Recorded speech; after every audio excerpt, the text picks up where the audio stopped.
look into the face of my enemy, I see my brother. I see my brother.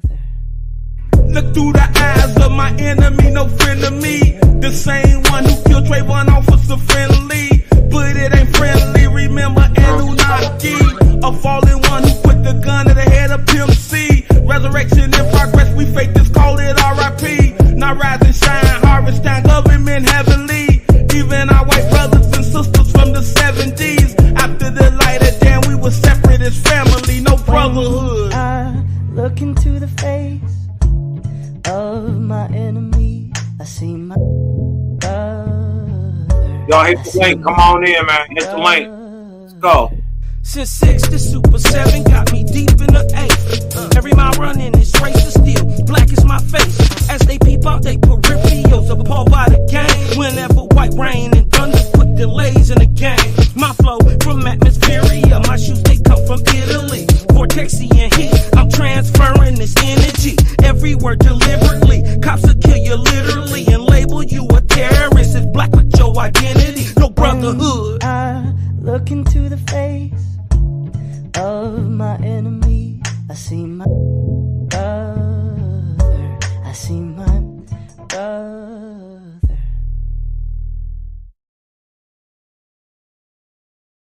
When I look into the face of my enemy,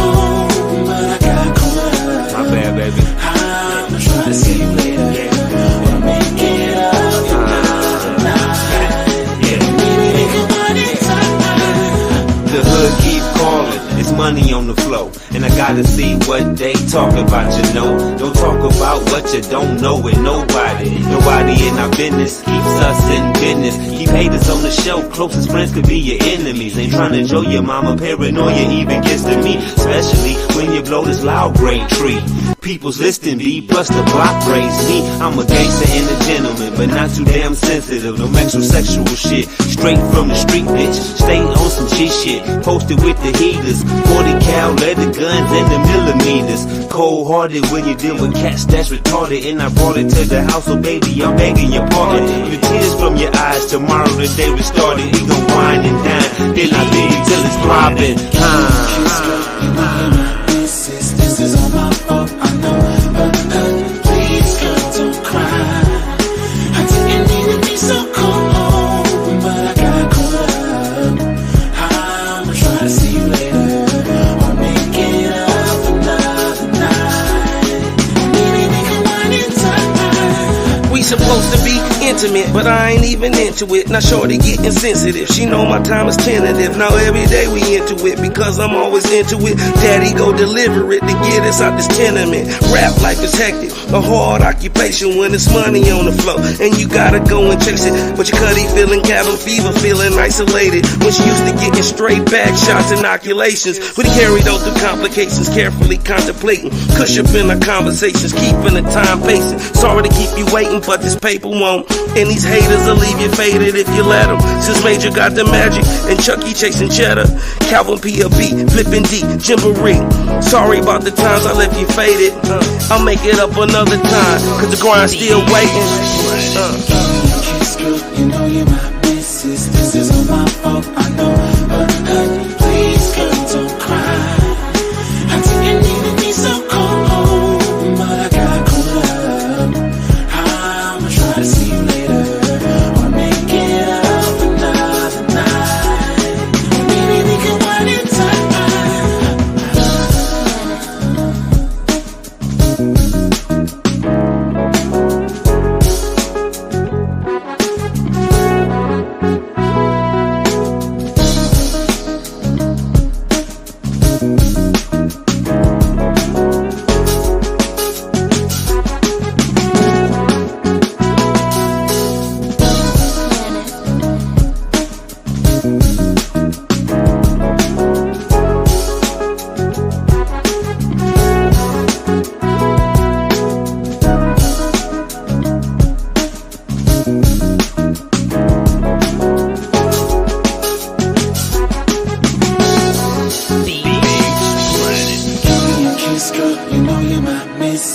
this is all my fault, I know. Please, girl, don't cry. I didn't mean to be so cold, but I got caught up.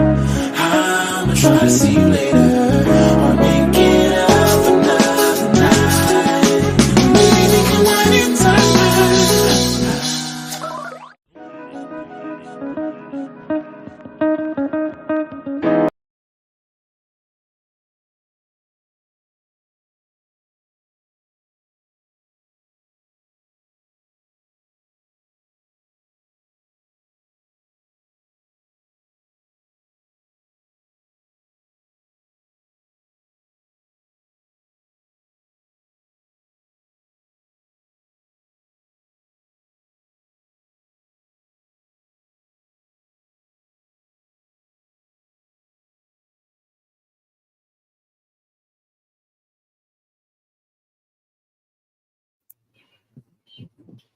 All right. Get it cracking. Let's go. See my mama bourbon smoke. The streets make me. Let's go back. Let's bounce. See my mama bourbon smoke. The streets made me mean. The game made me dirty, but Jehovah made me clean. Hey. Okay, I'm fresh, I'm fresh, I'm fresh. Okay, I'm fresh, I'm fresh, I'm fresh. On the inside and out, I'm feeling last up a clean and a fresh pair of these that you ain't ever seen. Hey, okay, I'm fresh, I'm fresh, I'm fresh. Okay, I'm fresh, I'm fresh, I'm fresh. I step into the faith lodge, I'm feeling muy frio. You boys might be clean, but they're not clean as me, though. Call me Cosmon K, or call me Cipito. I feel so fresh, so Frito, got me floating like an eagle. In my fire ship with a fire chick, watch it fire stick. Even Norin Oaken had to tell me he admired it. Delivery is history, oh I see in rhyme. But I'm sugar sharp as Cephas, that's a sign of the time. CEO gave me verbal talent, look how I do you. Cause I'm fresh in these new pair of Air Zarathustra. So you stranded on your path, I send the Aces to scoop you. And yes, I'm still a faithist, but the homie a shooter. Used to rap chalupa on the go for a gooder. Superstar, I'm an S&R, making my music. Not to step on any toes and get the water all muddy, but how you fresh on the outside, but inside's dirty. Hey, my mama bourbon smoke. The streets made me mean. The game made me dirty, but Jehovah made me clean. Hey, okay, I'm fresh, I'm fresh, I'm fresh. Okay, I'm fresh, I'm fresh, I'm fresh. On the inside and out, I'm feeling last up a clean and a fresh pair of these that you ain't ever seen. Hey, okay, I'm fresh, I'm fresh, I'm fresh. Okay, I'm fresh, I'm fresh, I'm fresh. Cosmon, you think you fresh as me? You're gonna need more class. Don't make me have to go for God, but key up on your whole ass. This is God music. Watch the black God do it when it's time to do a good work. I just get to it. Just that inner sight that do is work. They sublimate the fluid. Every rhyme I write, a line I light. I'm like a Lewis. That'll watch me flow is foolish. I'm REM, I'm lucid. Every night I work my inner like my Mercury Bobby moving. Super 7, no regular, etheric, etc. Screaming star child as I smash through the nebula. Superstar, yeah, I'm stellar, bruh. Elf wave like I'm cellular. And I'm vegetarian. I'm just trying to get my lettuce up. Way up. Think mirror, not leer. You gotta raise your spirit rate. You're trying to get here. And oive, how they denigrate the goye with usury for more pay. So listen when the song say, my mama bourbon smoke. The streets made me mean. The game made me dirty, but Jehovah made me clean. Hey, okay, I'm fresh, I'm fresh, I'm fresh. Okay, I'm fresh, I'm fresh, I'm fresh. On the inside and out, I'm feeling last up a clean and a fresh pair of these that you ain't ever seen. Hey, okay, I'm fresh, I'm fresh, I'm fresh. Okay, I'm fresh, I'm fresh, I'm fresh. See my mama bourbon smoke. The streets made me mean. The game made me dirty, but Jehovah made me clean. Hey, okay, I'm fresh, I'm fresh, I'm fresh. Okay, I'm fresh, I'm fresh, I'm fresh. On the inside and out, I'm feeling last up a clean and a fresh pair of these that you ain't ever seen. Hey, okay, I'm fresh, I'm fresh, I'm fresh. Okay, I'm fresh, I'm fresh, I'm fresh.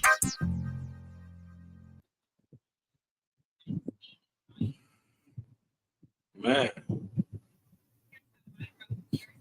Actually got stuff with J's.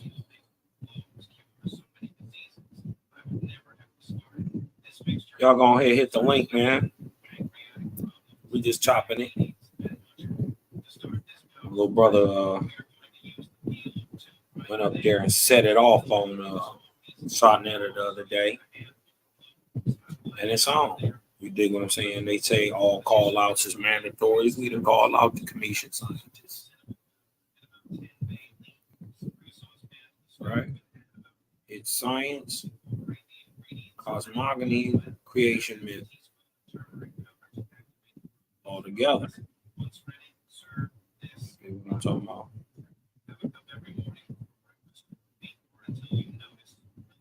Go some of that heat that's gonna be that heat. There goes some of that heat that's gonna be on that new Cosmo. I'm only gonna play a little bit of it. There's some of that heat.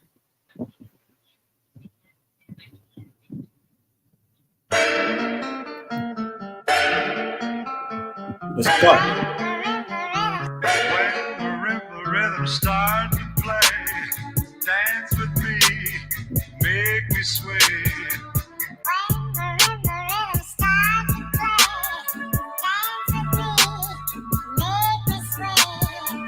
When the rhythm start to play, dance with me, make me sway. When the rhythm start to play, dance with me, make me sway. When the rhythm start.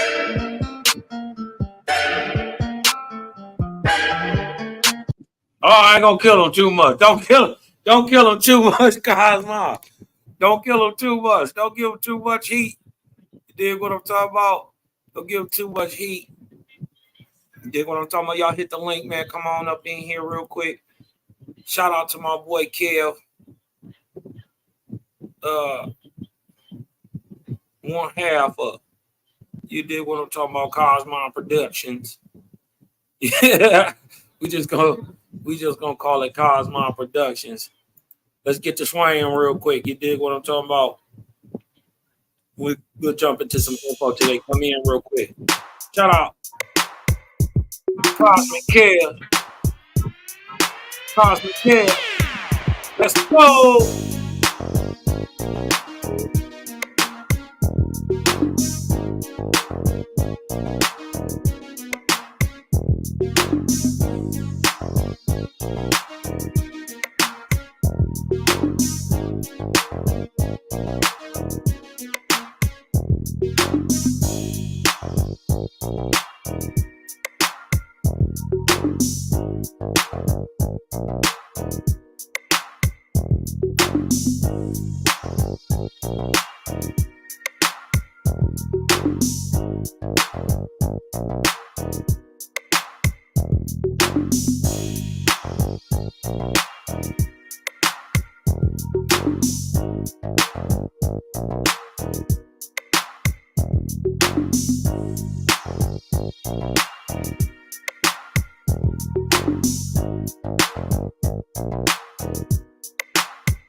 Oh, wait a minute. Wait a minute.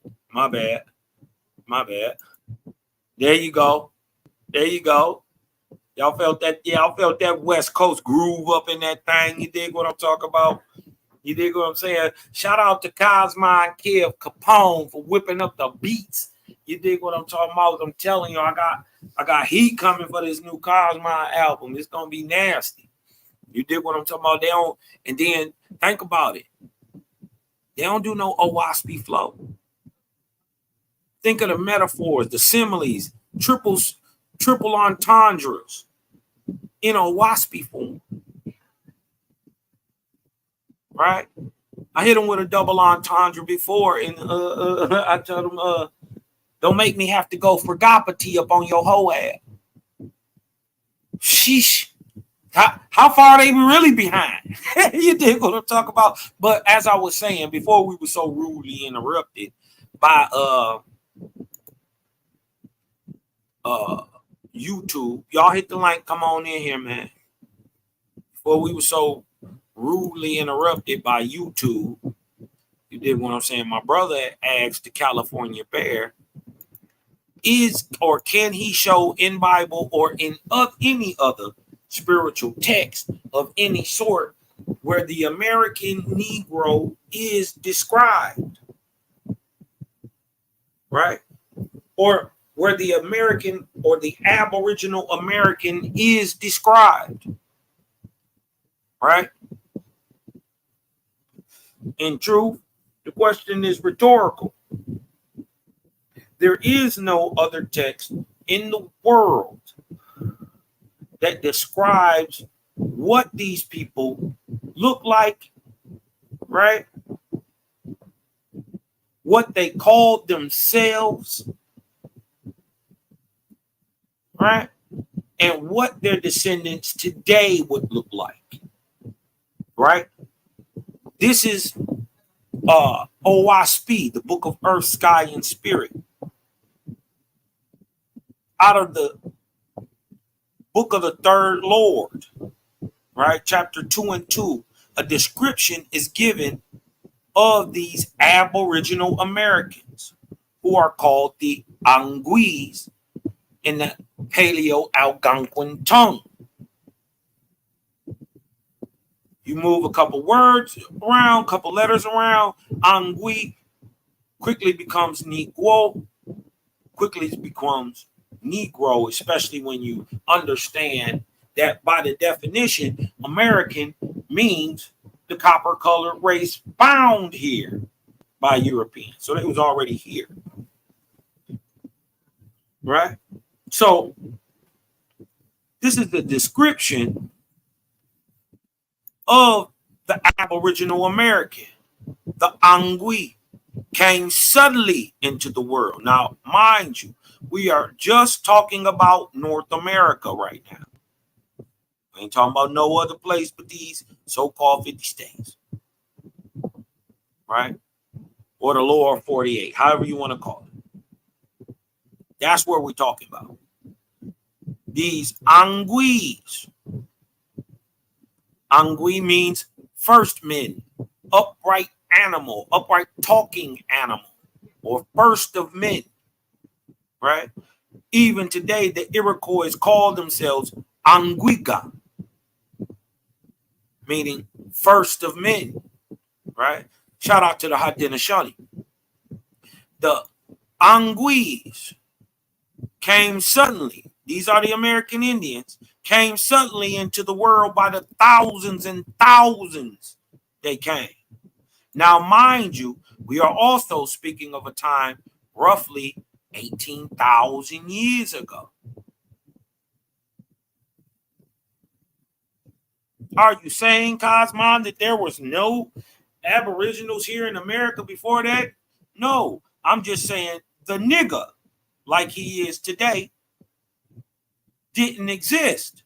You are an amalgamation of two great people who already existed in the Americas before you. They are called the megalithic builders and the mound builders. Right?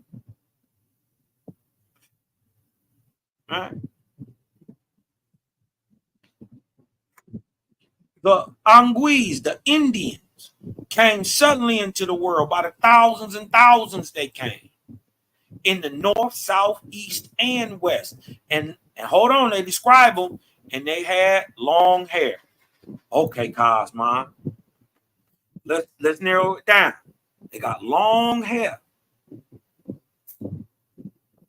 Okay, that a lot of people can fit that, right? But it's got to be long and black. Okay, wait a minute, Cosmo. I know some people who calling themselves Native Americans. They got long black hair. But hold on. That long black hair must be coarse. Let's take a look at what black coarse hair looks like.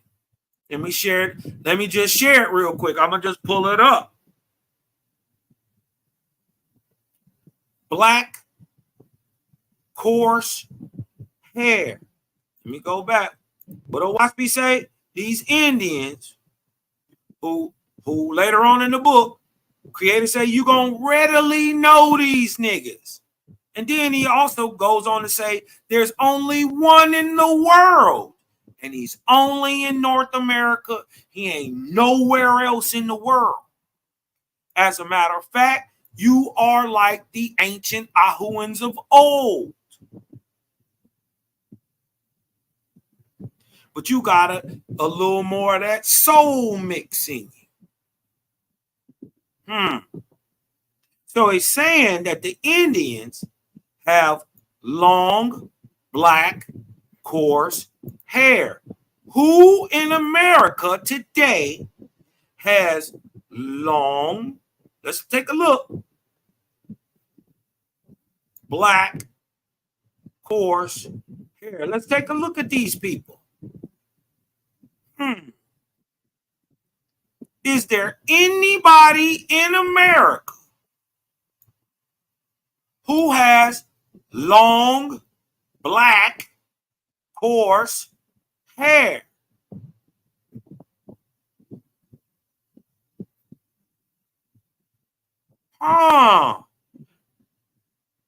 What else does it go on to describe them a little bit more, Cosmo? It say, but their skin was brown. Wait a minute. The copper, wait. These people who got long black hair, who are described as the Indian, the long black coarse hair, are brown?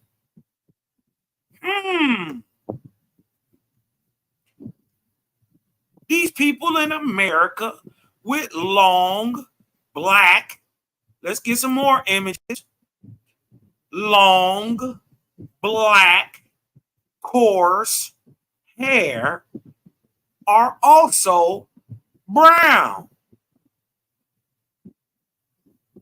Let's see what else it say about these people. We can go on to describe them people, because we only know one people in America who are brown skinned with long black coarse hair. What else does it say about these people? It said that these Indians, these Anguis, that got long black coarse hair with brown skin are copper colored. Not only did they say they was brown, they said they copper colored brown. Right? Hold on. Wait a minute. Are these shades of copper color brown?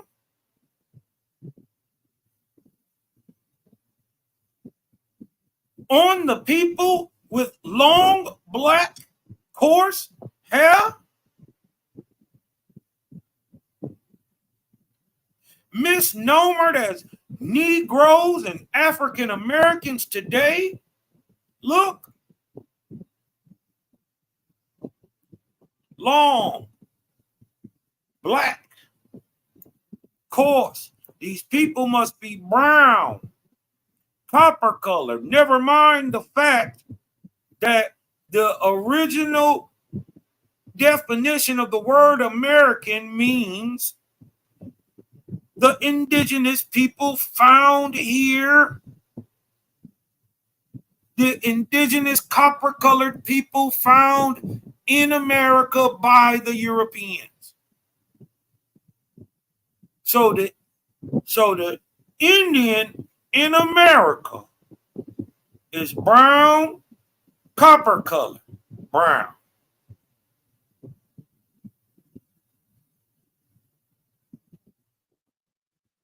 With long, black, coarse hair.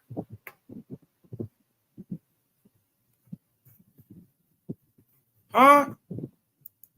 The Indian of America got copper brown skin and long, black, coarse nigger hair. There's only one people in America who fit that description. He is misnomered as the African American, misnomered as the Negro. He been called Indian, colored, Indian non-text, black. He's been misnomered in 100 times. But now we got a spiritual book that it has more authority than the Bible. That's telling you that the Indian of America is the Negro of America. And their arms are short. What does that mean? That means you're symmetrical.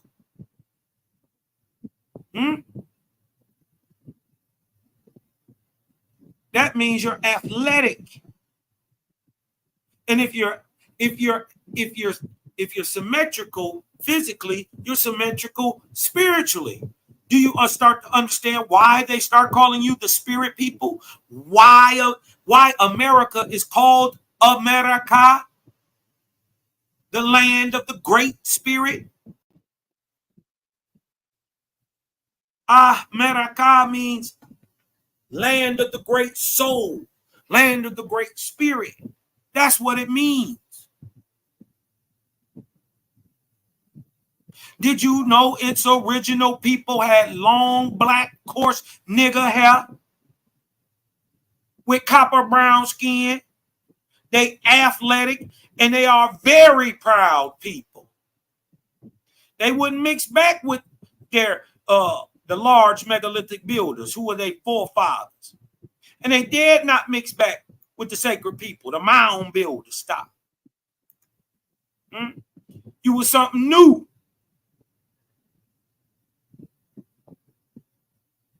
How you know? Because you the best of both. Watch. So, the Anglican, the iron-leaning modern man in America, the Negro, the Anglican.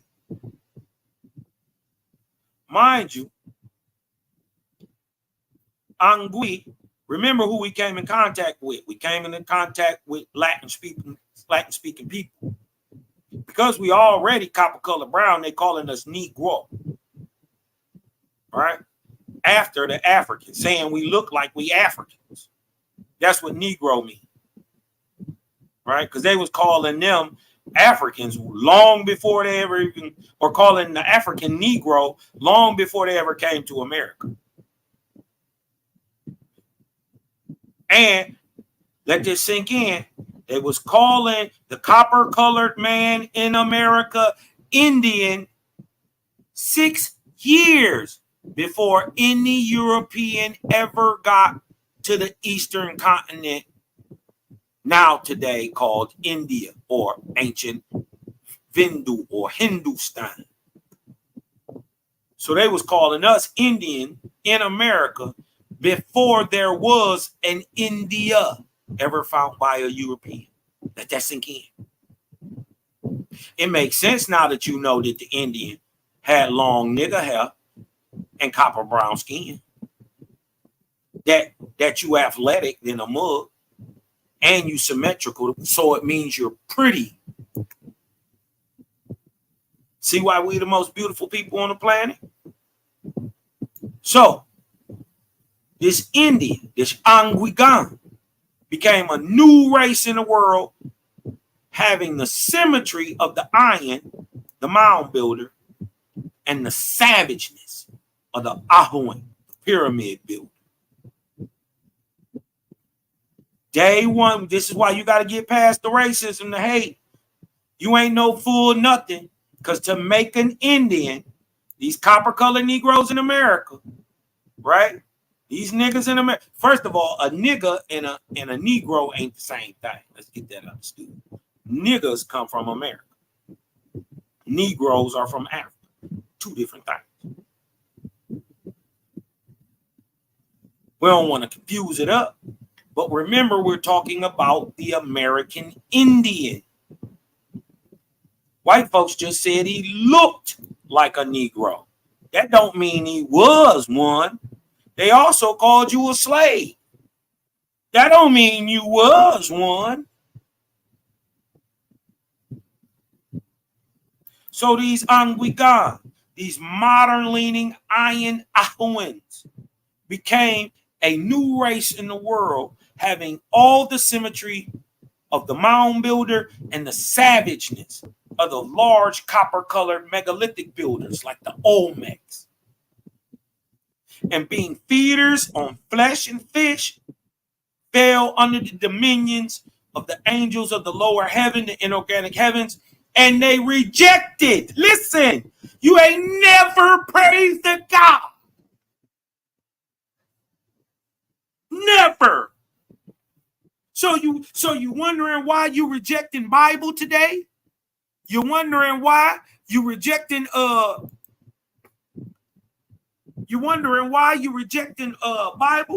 You wondering why the Quran ain't sitting well? That Buddhism ain't hitting all the way right no more? That Taoism ain't as strong? That old Baptist church revival don't hit like it used to. Why? Because you ain't even none of them niggas. You from America, and guess what? You rejected the Lord and God day one. Why? Because you knew the difference between God and the Creator. You always knew the difference between Geechee and Manito. You always knew Geechee made Manito. What do Manito even mean? A thing inside of a thing. So, who made God a thing inside of a thing? And aren't humans a thing inside of a thing? Okay. We're going to get some faiths up in here one day.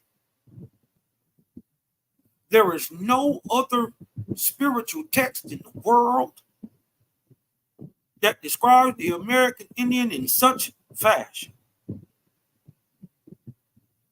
To the point that where they say these people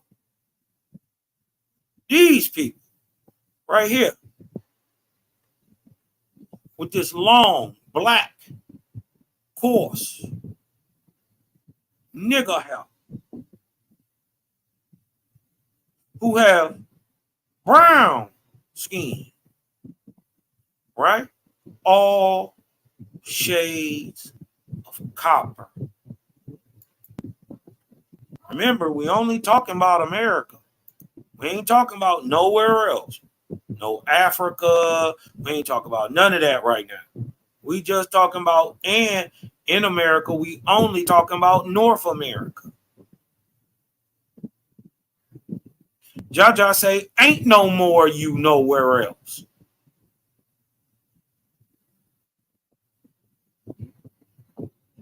Ain't no more you. There is no niggas in the world other than those in America. But we see what the Indian looks like by phenotype, and his descendants would look the same way. Look at you. This is what they hide. This is why they're telling you, you African. Because you ever wake up and realize that it was copper-colored people all over the world, and the Indian is one of them. It changes the paradigm.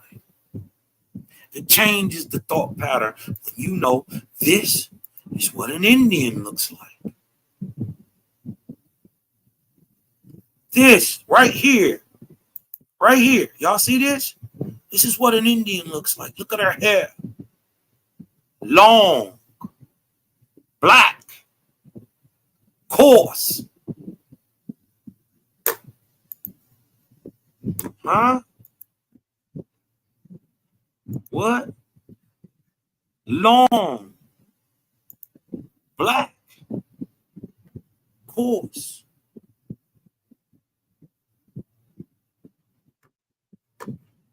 Let's see. Let's go into some more stuff. All right. Let's go into some more stuff. Well, you know what? I don't like to assume people know anything, so I like to show it. Because remember I said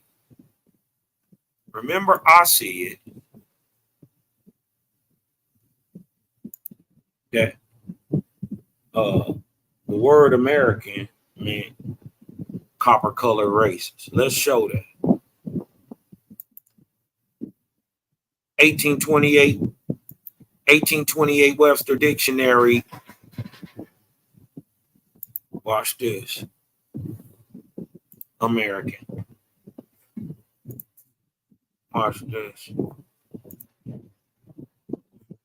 I can't even make it up this good, y'all.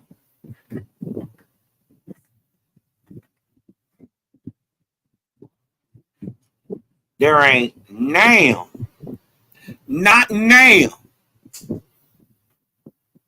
Native American on any reservation today who is copper colored brown with long black coarse nigger hair. Ain't none nowhere. None. But in these so-called hoods and ghettos, there are copper-colored people of various colors. Head full of long black nigger hair of every texture. Huh? Remember, you at mixed day one. You got every phenotype. You come in every color. With the Chinese eye. Huh? With the rounded eye. With the slanty small eye. You come in every shade of brown, blue, black, and paler than white skin. There is not a phenotypical color that you do not come in.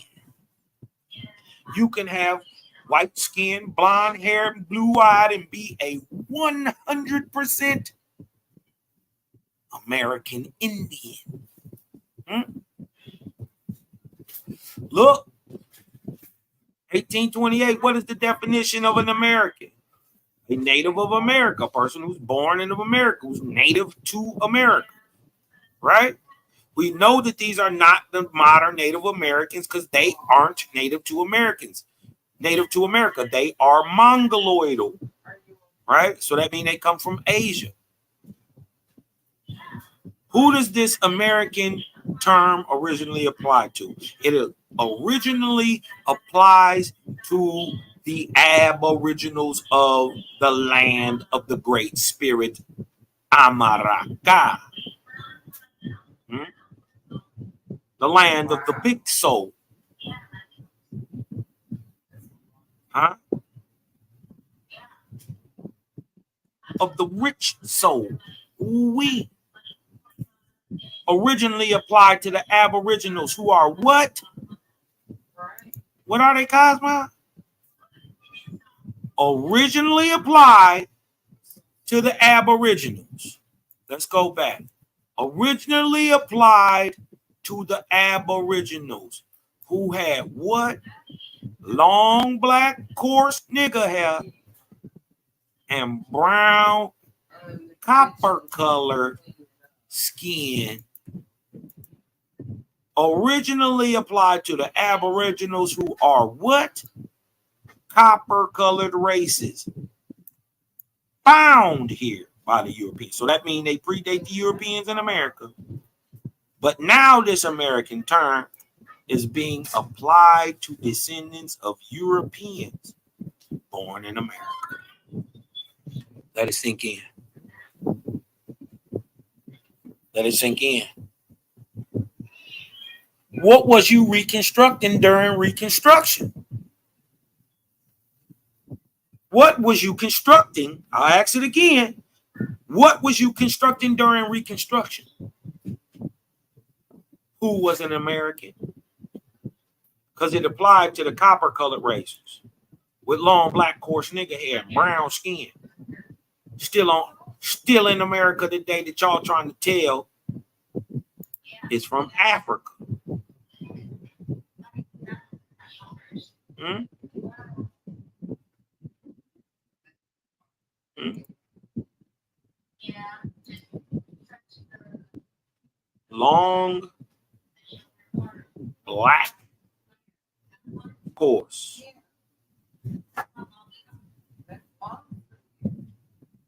This is what an American Indian, the ancient Angui, the first of men in the Americas, looked like. Let it sink in. Let it sink in. I know. And then they're going to try to say, oh, but you're taking Native Americans. No, we're not talking about Native Americans. We're talking about the people who predate them. When the very first Native American got to America, my granddaddy said, who is y'all niggas?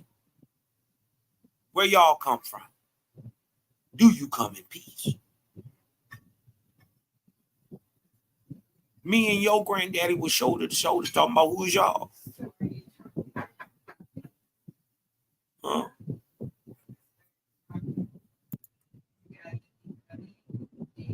Right?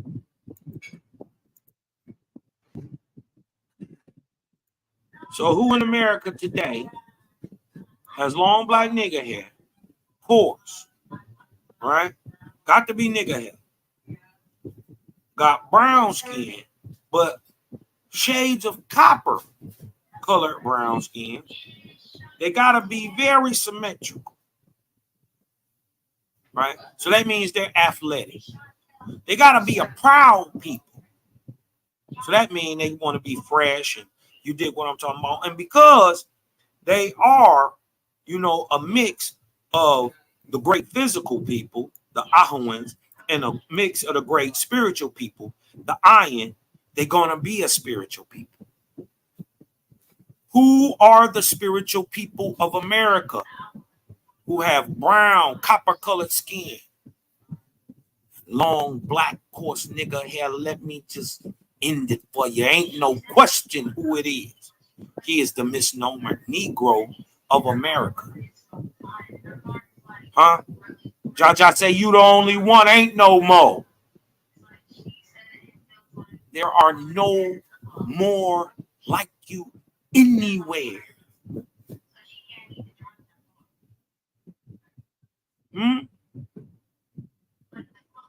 People over in Europe ain't you. People in Africa ain't you. Now, on the greater scale of all things, yes, the spirituality over nationality, but guess what? We live in now today. We got to get this thing together now. And until the gap and the wealth gap is closed between the haves and the have-nots, we gonna have these issues, and the United States will reap what it has sown. You did this to its people. Uh-oh. Uh-oh. I know. Let me see. Let me see what else I got up in here. I want to show y'all something. Let me show y'all something.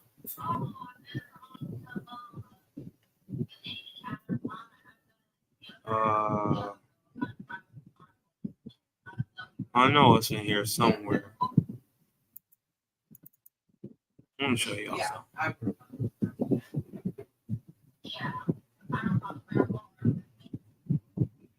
Let me let this tab open up a little bit. I want to share this with y'all.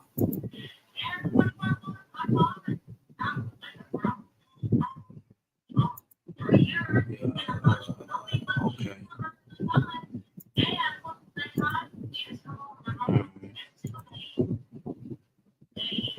Hold on.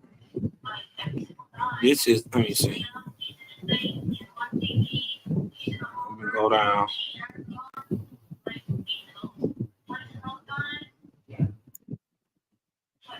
This is,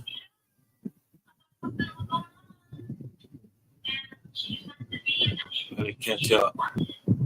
Going a little slow right now. This is the Choctaw Dictionary. Choctaw are a Algonquin speaking people, right? I want to show y'all something. I want to show y'all the depths of the tricks they went to usurp a people's nationality. That is called genocide. All right? They couldn't whoop you physically. They whooped you on paper.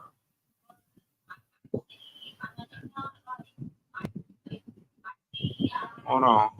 I want to show y'all something.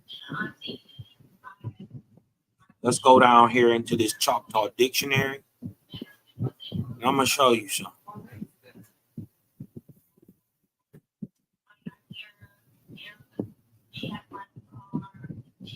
I want to show y'all something. Y'all remember the movie Roots? As a matter of fact, if y'all remember the movie Roots, hit me with a 1 in the chat. Y'all remember the movie Roots? Hit me with 1 in the chat. Because in the movie Roots, right, purportedly written by a man named Alex Haley, right, who we found out actually stole that story from a white man. This whole story about this man named Kunta Kinte, right, being stolen from Africa and coming over here to America and all that stuff, you did what I'm saying, was created by a white man, and the white man sued him and won and got the rights to Roots. Right here with the original story, look it up. The original story is called The African. Go look this up. Right in the story, the main character is named Kunta Kinte. Right, I want to show y'all this, that the name Kunta Kinte ain't even African. It's a Choctaw word. Watch this and watch what it means. Do this sound like an Indian name or African name to you? Watch this. Watch this. What that say? Kunta. To whistle with the lips. To whistle. A whistler. Whistling. Right? Kunta. Right? Kunta means to whistle. Or to whistle with the lips, right? Kunta. Let's go look what Kinte means. Watch this. Hold on, I thought I just seen something too. I'm gonna go back and look at this. But watch this.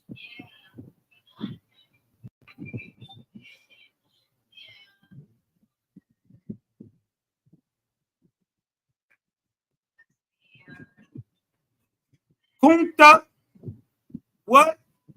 Kinte. He who whistles at the beaver.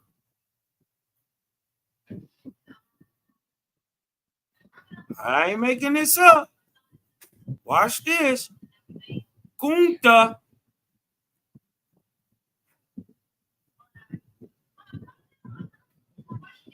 To whistle, whistle with the lips. Kunta kinte. He who whistles at the beaver. And do that sound like an African name? Or do it sound like an Indian name? Black Buffalo. Chief Running Water. Huh?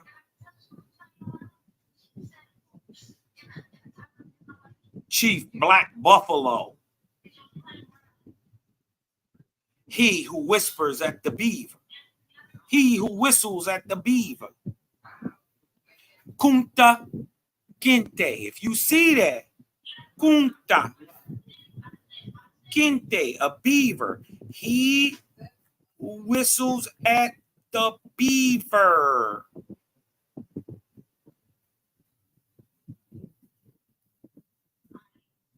Right? To whistle with the lips. Kunta kinte. He who whistles at the beaver. But hold on, I thought I seen something real quick. Hold on.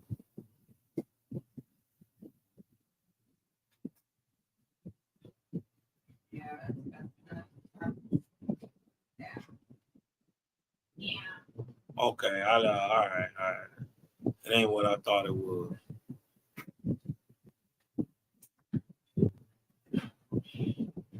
It ain't what I thought it was.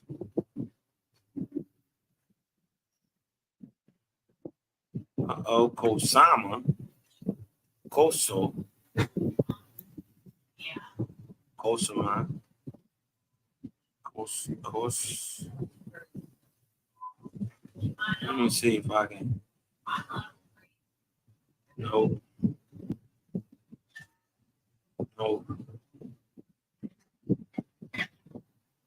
I thought it was gonna say Cosmine up in there in the Choctaw Lake. I was gonna bug out. Hey, but if you see that Kunta Kinte, no, that's what I thought it said. I thought it said Cosmine too. I thought it said Cosmine too for a second. I had to go back and look at that. I had to get almost though. Cosmo. It say CCA. Hold on, let me go back. KA. Hold on. And if this thing say Cosmo.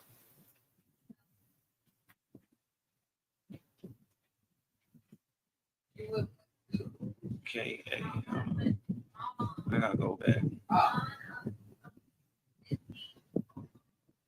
Oh, fun.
I don't see it.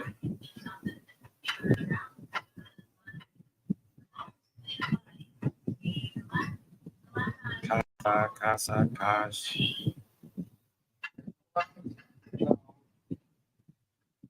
Kashio, Kashi, Kashka. Kashka, name of a fish. The catfish is called Kashka. Goa.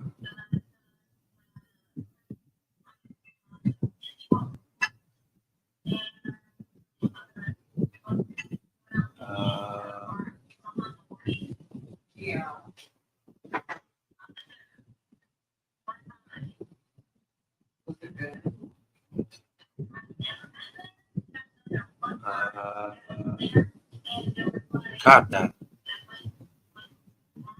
Anyone, kata. Anyone shall not tell, or no one shall tell. Kata.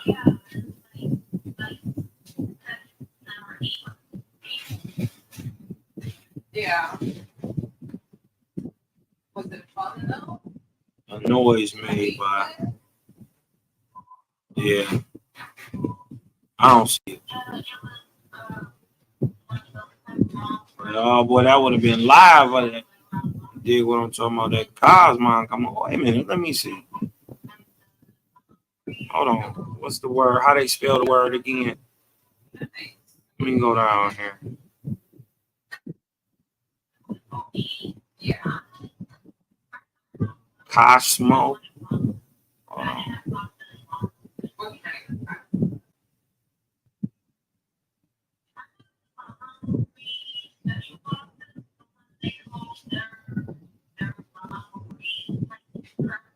Yeah. Cosmo. Let me see.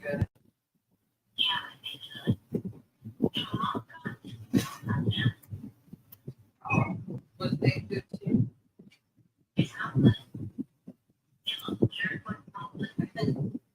Oh, niggle. A turkey feather. Cosmo.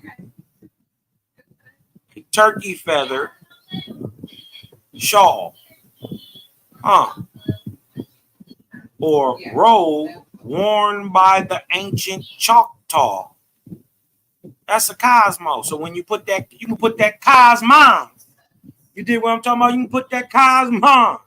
You did what I'm talking about? You got it on. Cosmo. Where is that? What else they got up in here? A turkey robe. Here it go again. Cosmo.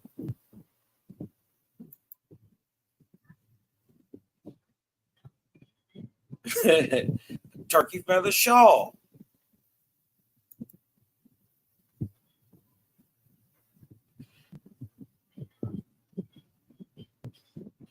Yeah.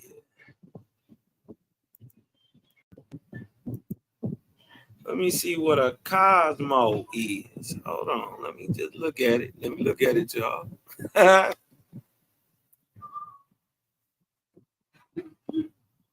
Okay. A Cosmo is the same thing. Let's see what this is.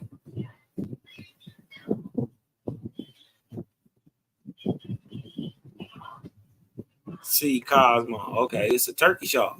It's like a coat made out of turkey feathers. You dig what I'm talking about?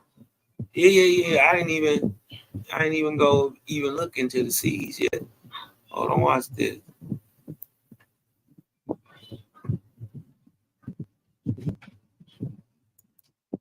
What about this? Cosmo. No. Cosmo. Nope. Oh, she's 21 old. Should copy it. Nope. Nope. Doesn't come up. You needed birthday. Go back. Press this in. It's working, so it's just not in there. But if y'all seen absolutely for absolute fact that Kunta Kinte means he who whistles at the beaver, and it's not an African name at all, but it's a Choctaw name. If you just realize that, if you now see that, if that was proven by using the Choctaw dictionary, hit me with a 2 in the chat. That is objective proof. Y'all got to show me what Kunta Kinte means. I'm showing you it means he who whistles at the beaver. Show me what tongue that is in Africa. Right? And then decipher the name.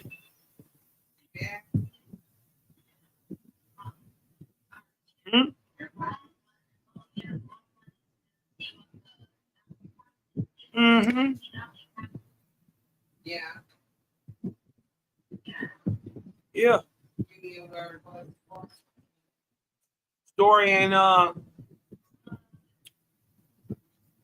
Story ain't what they really told you was it? You dig what I'm talking about? The story ain't all what it's wrapped up to be. You dig what I'm saying? It's not all it's cracked up to be. Let me see. I want to show you. I want to show y'all. Hold on.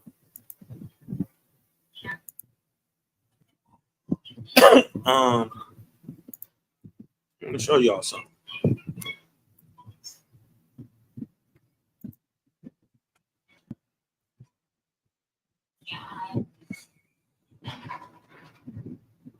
Hold on.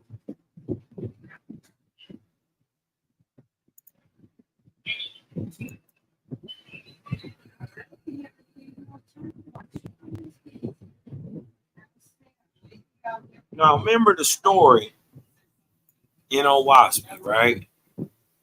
Where they tell you about this great flood and you know what I mean? Everything that happened in this great flood.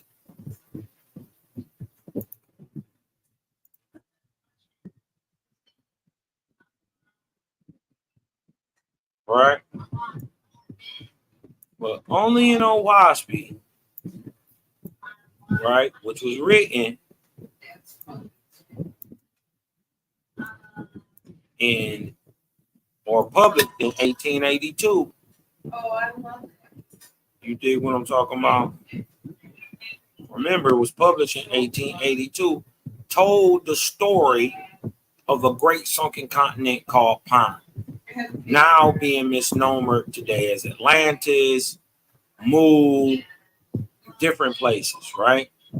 Yeah. Well, in this story, it gives a description of the continent where these people come from, who go on to repopulate the planet after a bottleneck extinction event, right? And the hero of the myth of the Algonquins is called Amaruka, Yeah.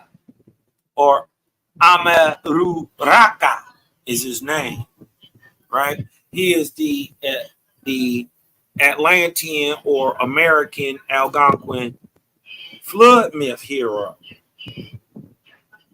You dig what I'm talking about? And in his story, right? No, see, we'll go back and read right here. Y'all see this? Do y'all see this? My bad. Amuraka. We're going to go back and see who this Amuraka is, right? But let's go up here. Remember, they told in Owaski about a story about 138 ships and the land rocking to and fro, all the great fires going off at the same time, and these people getting in these boats, right? But it ain't one story. It ain't one boat, right? Well, that story, which is the Algonquin flood myth, right, was written and first given to the world before anybody outside the Algonquins knew it existed in 1882 in Owaski. But look, this is the Algonquin flood myth. It didn't get written down till 1943. How is the Algonquin flood myth word for word quoting what's in Owaski? Owaski say this story is 25,000 years old. How is it the Algonquin flood myth? How was it delivered in Owaski in 1882 before it was ever written down by any Algonquin ever in 1943? It's the same word. Look. Native tribes of the American. Now we know that the indigenous native tribes of America truly are these copper colored brown people with long black coarse nigger hair. Correct? Correct? And these are the ones on the northeast, right? The Algonquins preserved a tribal memory of their ancestral origins on a large island in they say in the Atlantic. It's not in the Atlantic. It's in the Pacific. Hold on, let me see. Somebody come in. Y'all come on in, man.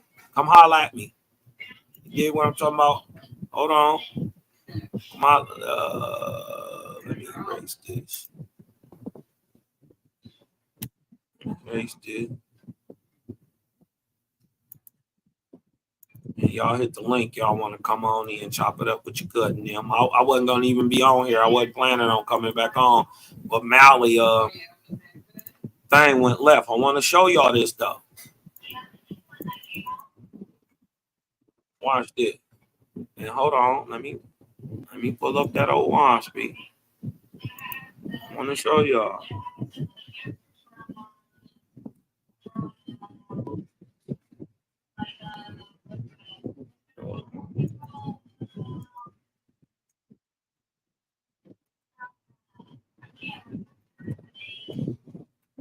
Watch this.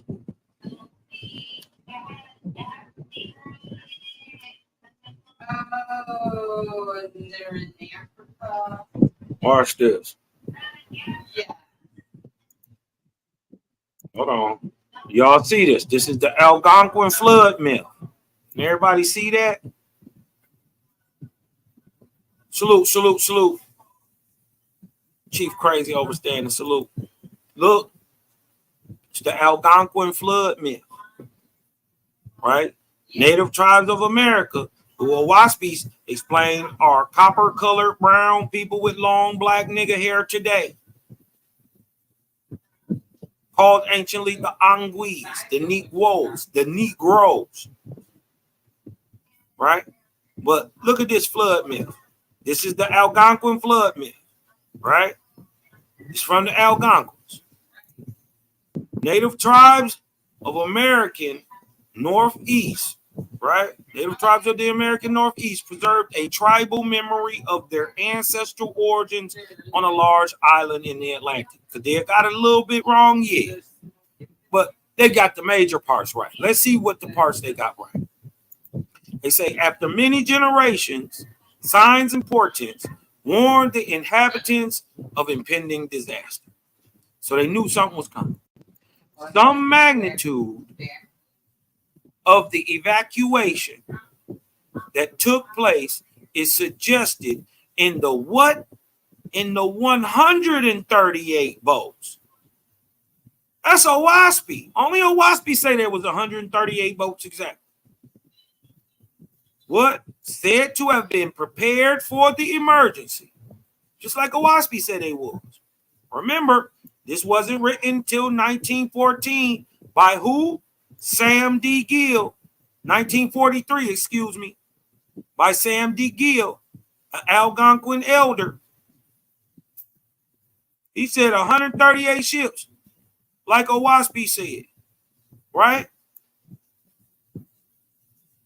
And they was prepared for the emergency beforehand, like a Waspy said. But according to the Algonquin elder, Sam D. Gill, it began when the earth rocked to and fro as a ship at sea.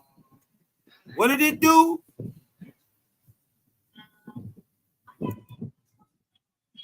The what? What did it say? This is the book of Af in Owaspy, which explains what happened on that great sunken continent that they talking about, that they mistaken is in the Atlantic, is actually in the Pacific. What did it say? It say, remember, this is the Algonquin elder telling the what? The Algonquin flood myth in 1943. He said what? It began when the earth rocked to and fro as a ship at sea. What Owaspy say? And the land rocked to and fro like a ship at sea. Huh? Owaspy say these people are the precursors to the Algonquins. And out of the Algonquin flood myth, We got word for word what Owaspy was saying 60 plus years before. Hold on. We're going to go back. What else did the Algonquin elder Sam D. Gill said? He said the quakes became so powerful, the island was cut loose from its fastenings, and the fires of the earth came forth in flames and clouds and loud roarings. What Owaspy say? And the mighty continent was loose from its fastenings. And the mighty continent was cut loose from its fastenings. And the fires of the earth came forth in flames and clouds and loud roaring. Right? What did it say? And the continent was cut loose from its fastenings, and the fires of the earth came forth in flames, clouds, and loud roaring. How did Owaspy know in 1882, a 25,000-year-old story that the Algonquins had not even told themselves till 1943? As a flotilla of refugees made good their escape, the land sunk down beneath the waters to rise no more. Right? Hold on. What do Owaspy got to say there?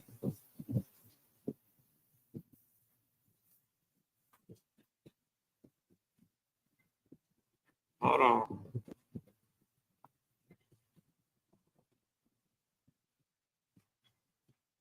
What is that?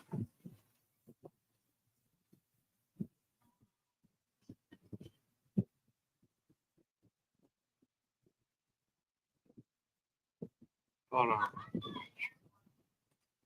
Because it's word for word. Watch this. Hold on. Hold on.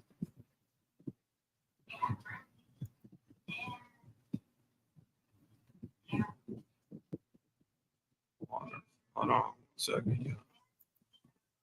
My computer going slow.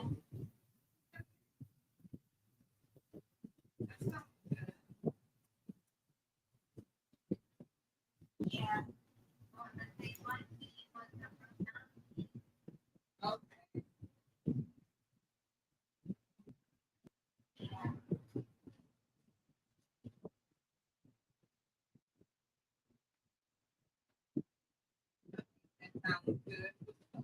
Tomato, lettuce.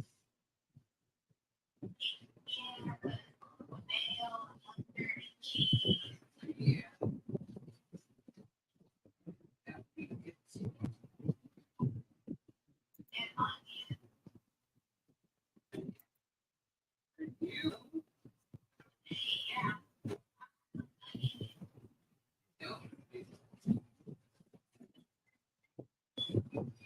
There you go.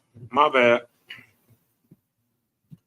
And it right here it say as a flotilla or a group of ships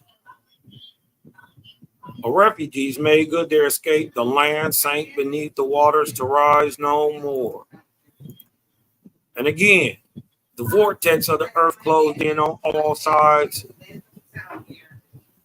and by the pressure, the land sank beneath the water to rise no more. It's word for word what's in Owaspy. This is why I keep telling y'all I'm over here bringing back the real nationality, the real heritage, the real culture, the real ethnicity.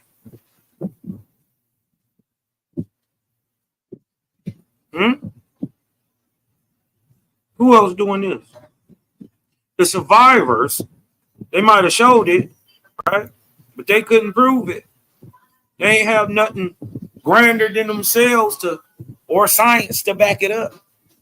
The survivors eventually landed along the eastern seaboard of North America. Actually, they landed along the western seaboard of North America or Mesoamerica and married among the indigenous people.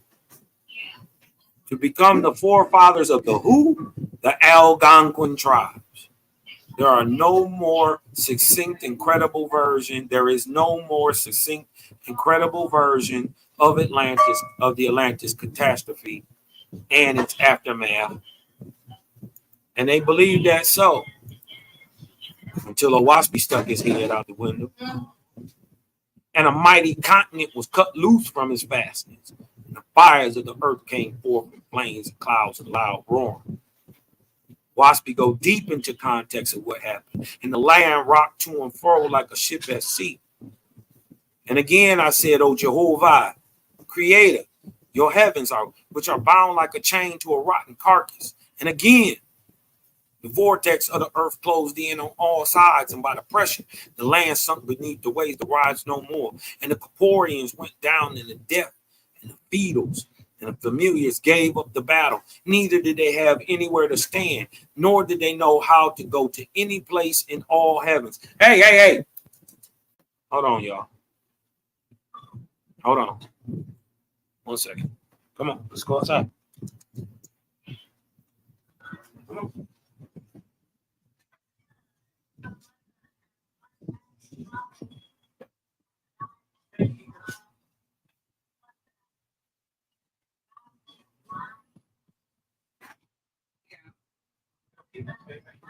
Yeah.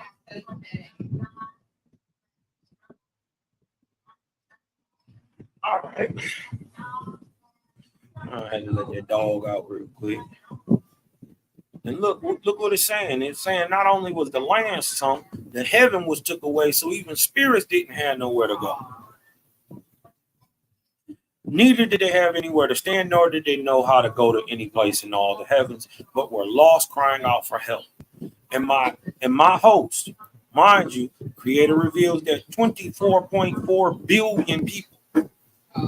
Let that sink in. There's only about 1/3 of that on the earth today. There's only roughly about 8 billion people, so they say, on the earth today.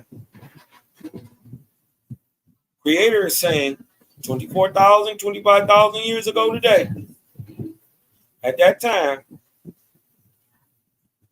after a cataclysm, right, and a bottleneck event, the number of people who were killed in that one event was 24.4 billion. 3 times as many people that's on the planet today. So that right there alone kills the whole idea that there ain't enough land and we can't live and we gonna do. That whole idea is smashed, because on the earth, living side by side and logically using more land than we would need to use today, right, to cultivate and live and do all that, right? 24.4 billion people. But the dope part about it is, in this event, Jaja sent 5 angels for every man, woman, and child spirit that was going to die in this event. This is a worldwide event. So look, and my hosts hastened in all directions with their birth blankets and received the Jews, the low spirits stuck on earth at the time. Now the earth has been removed and the heaven got removed. And they're walled in. All right. I'm going to show you the proof of that wall. Remember, they said the fires went off and all that. Fetals and the saints. Fetal is a vampiric spirit and brand new dead spirits. And the millions and millions gathered and delivered them to the fountain of life, where I provided atmosphere for them, and they were placed within. So great were their numbers that even gods had scarcely seen anything like it before.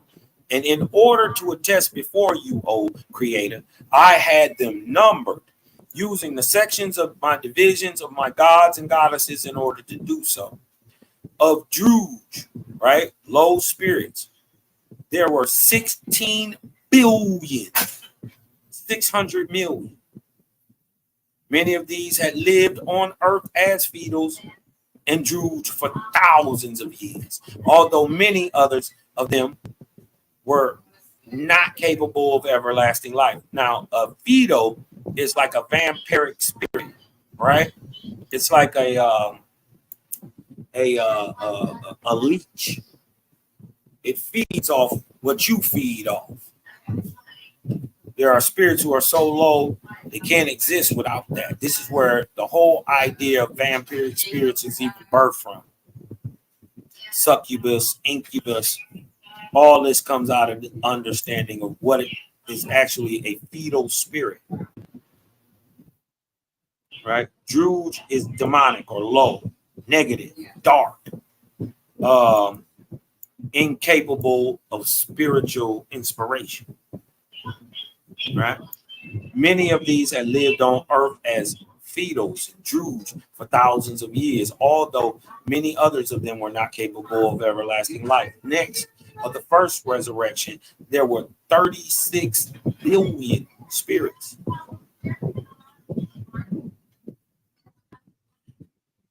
All right. And of the second resurrection, 305 million.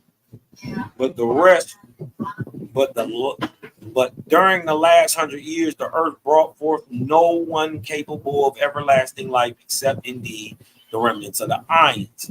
Now, when the earth was delivered, there was no place, there was no escape for the spirits of the dead or any returning mortals. I called out to you, O Creator, saying, give me your power, Jehovah, and I will carry up all the plateaus of hell and the heavens of the buried continent. And your hand came like a blade of a sword, flaming like fire, and swept over the ocean, and sunk of the sunken land, cleaving all asunder. And lo and behold, the anchorage of my feet was cut loose in the fears of heaven at my command. Your voice, O Creator, came to me, saying, descend, my son, down to the floor of the resurrection. Go into the midst of the place of the ascension. Take my daughter. BITC. Do that sound like a sister to you? If that sound like a sister to you, hit me with a 3 in the chat. If BITC sound like a sister to you, hit me with a 3 in the chat. Show sound like a sister to me. But what y'all don't know is, for those who ain't read OWASP, this BITC is the highest ranked angelic being to touch on the planet. It ain't no man. You ain't got to sit in no corner. You ain't got to sit down, shut up, do nothing. You got to be you. And what you turn into in time, sister, is a goddess. What you turn into, brother, in time is a god. But the highest ranked one that ever touched this planet, Earth, is a woman. Let that sink in. Let it sink in. And she got a big dog named Ace showing out for her. Really, because he's showing out. What he did was just punch the planet. He sunk a whole continent. OWASP gives us a way to do the math, right? And rough estimations is, right? Oh, okay, first of all, there's 14.7 pounds per square inch being exerted onto the planet every place. It's greater in some places, lesser in some places, depending on sea level, correct? But on average, it's 14.7 everywhere, right? Yeah. OWASP gives us a way to calculate the power it would have taken to sink a continent the size of 3-4 Africas.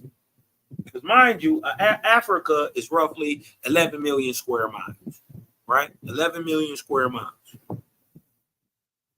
right? The impact of pond is 52 million. The floor of the Pacific is over 63 million, right? But the impact of the crater of the floor is 52 million. It's funny that Graham Hancock is looking For an impact crater, roughly 52 million miles wide. He says it should be. I'm telling him it's right in front of his face. It's called the Pacific Ocean. But you're looking in the wrong time. You're looking at the time of Younger Dryas, when you should be looking at the time of the Laurentine glacial maximum, 12,000 years before. This is why he ain't found it. But look at the sister. She the highest ranked being planet in Owaspy to even touch on this planet. 8th showing off for it. Right? He said, take my daughter Fiatisi with you, and I will add to your glory. This is the creator speaking to God. The resurrection of all whom your eyes have seen.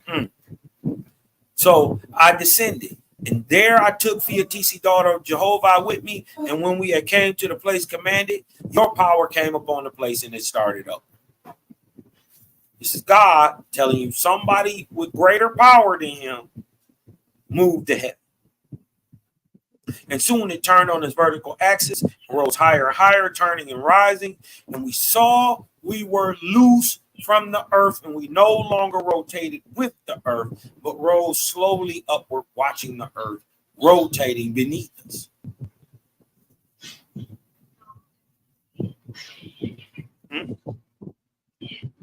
He took them to a place during the what? The Ark of Noah. I get it. Noah's Ark, the Ark of Noah. Noah ain't a man. Noah's a time.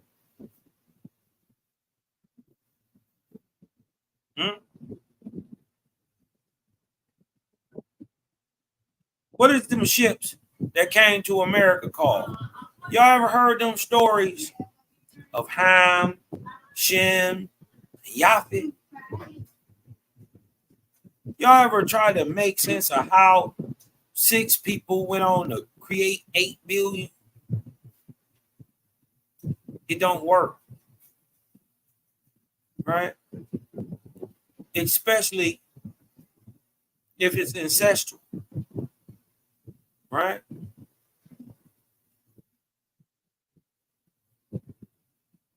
You know?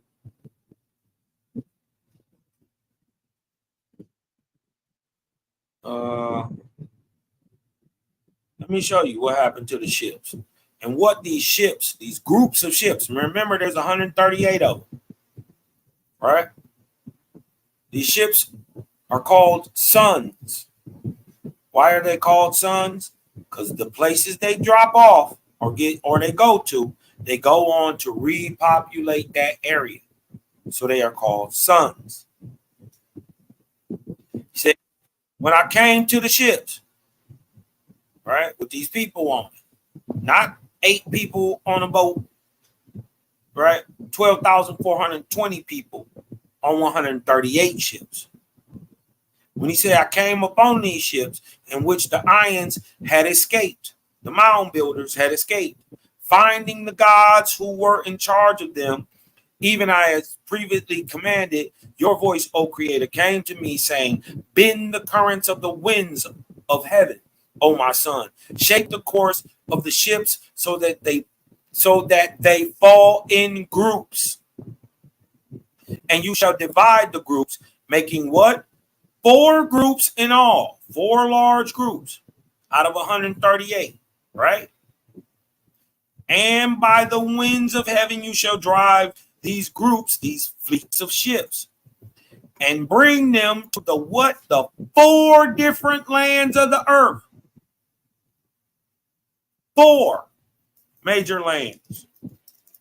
We know about Asia. We know about India, and we know about Africa. What's the 4th major land? It's America. But you only got a story about Ham, Shem, and Yafet. Where the other brother at? We're going to show you it's not only one other brother, it's 2. Watch this. We're going to bring them to the 4 different lands of the earth according to its previous history and adaptation.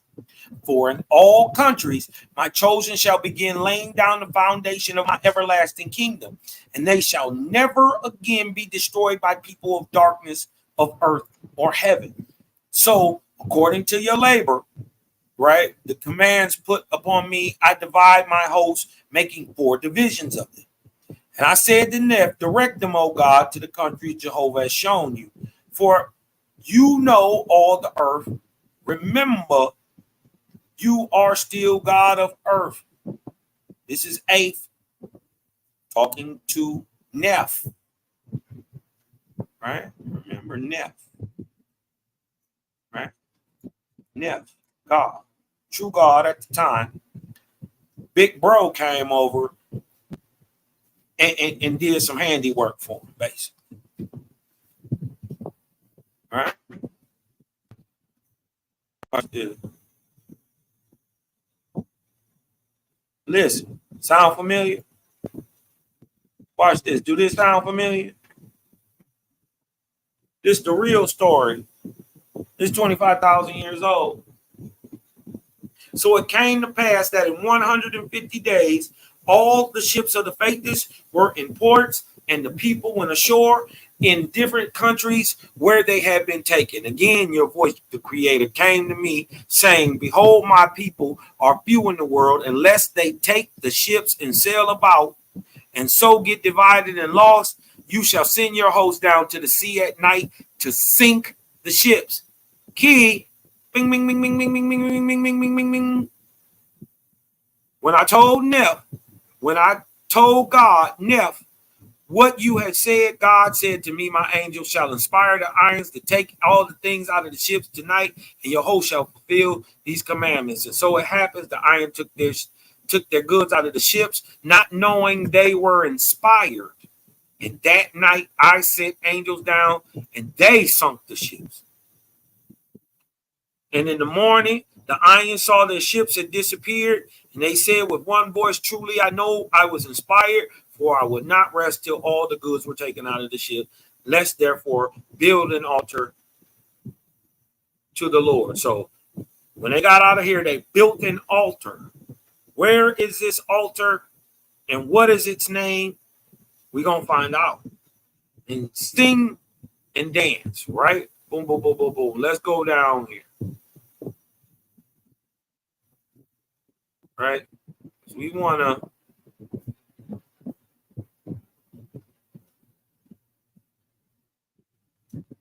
to get down to who the people is.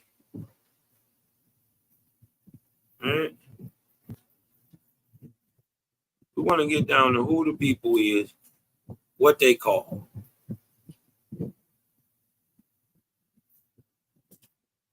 Watch this.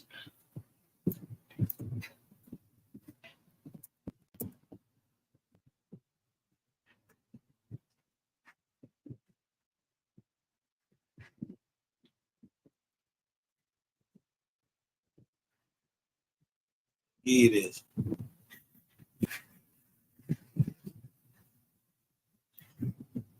Right? Remember, the messengers of God led the way, showing the gods and the angels of the wind to the countries designated by Jehovah. Let's see what these countries are called. Right? We see 296. We drop over, right, to these countries designated by the Creator. What are these countries called? The countries directed to are Japheth, or ancient China and Russia. Shem, modern day India and Persia, all the way down to Australia.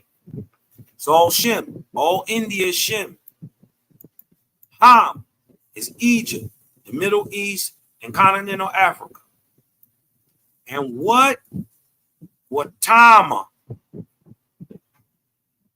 Gautama, the ancient name of America.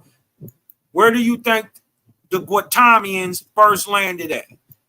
You think they probably landed at Guatemala?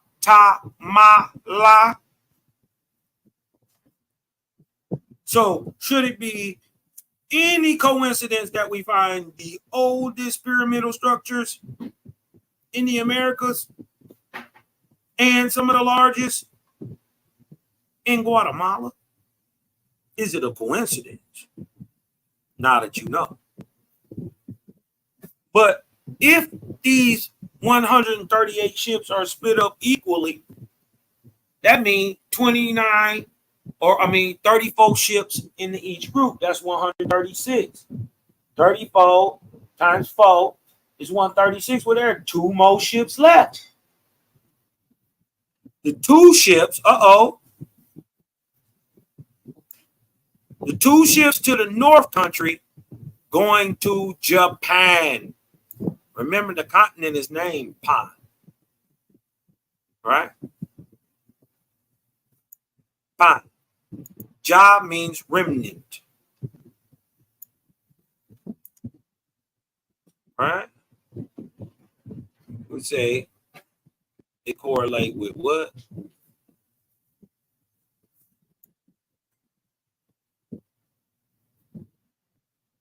Lord's first book. Okay. That's good.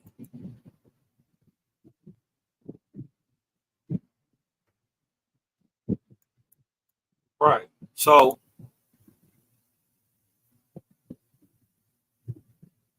the great lands, well, Ham, Shem, and Yafet are not men.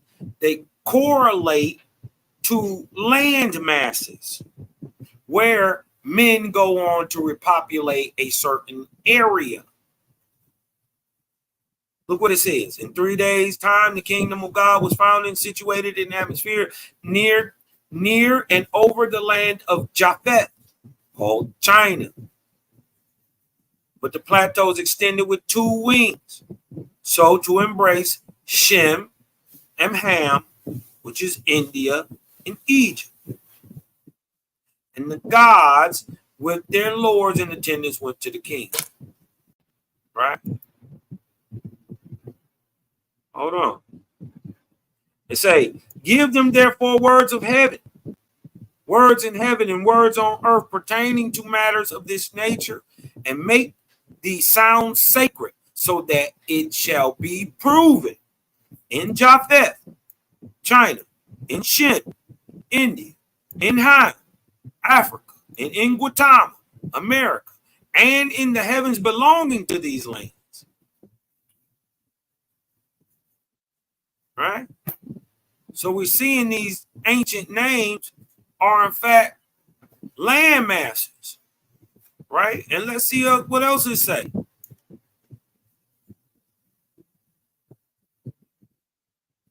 Right? The marshals of the council provided messengers who were immediately sent down to the different divisions of the earth. For the tetrachs, or the 7 deadly sins, were some of the words selected in heaven to be given as everlasting names, by which in after ages the tribes of Faithists could be discovered, and they were giving alike to the Faithists of what? America, and the Faithists of China, and the Faithists of India, and the Faithists of Africa, called Gautama, Japheth, Shem, and Ham, who were sons of the ark of Noah, not a man. These are the people who survived the ark of Noah, at which time a great deluge happened. Preserved on earth in that day for these words inherited by the Hebraic, the Vedic, and the Algonquin languages. Did you know Ham, Shem, Yafet, and Gautama were in all 3 Hebraic, Vedic, and Algonquin languages? What are you doing? Huh? Get out there. Were provided to be synonymous to the coming of the Cosmine era, which is today. Hold on. Let's go down some more.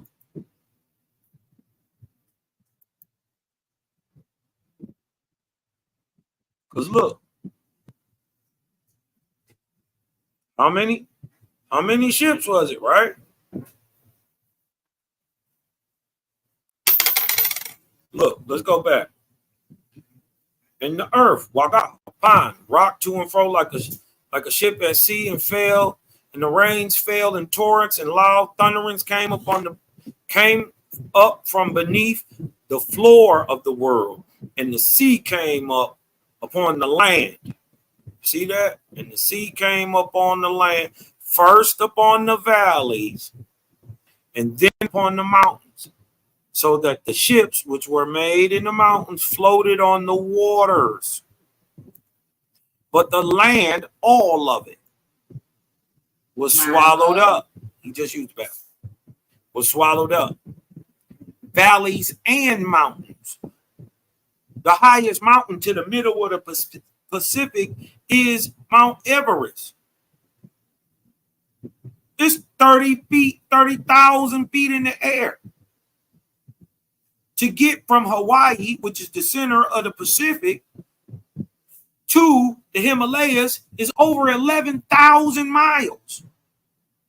If you go the other way, right, and to get from the Himalayas to Hawaii is 11,000 miles, but it got to be over 30,000 feet tall if it covered the tallest mountain.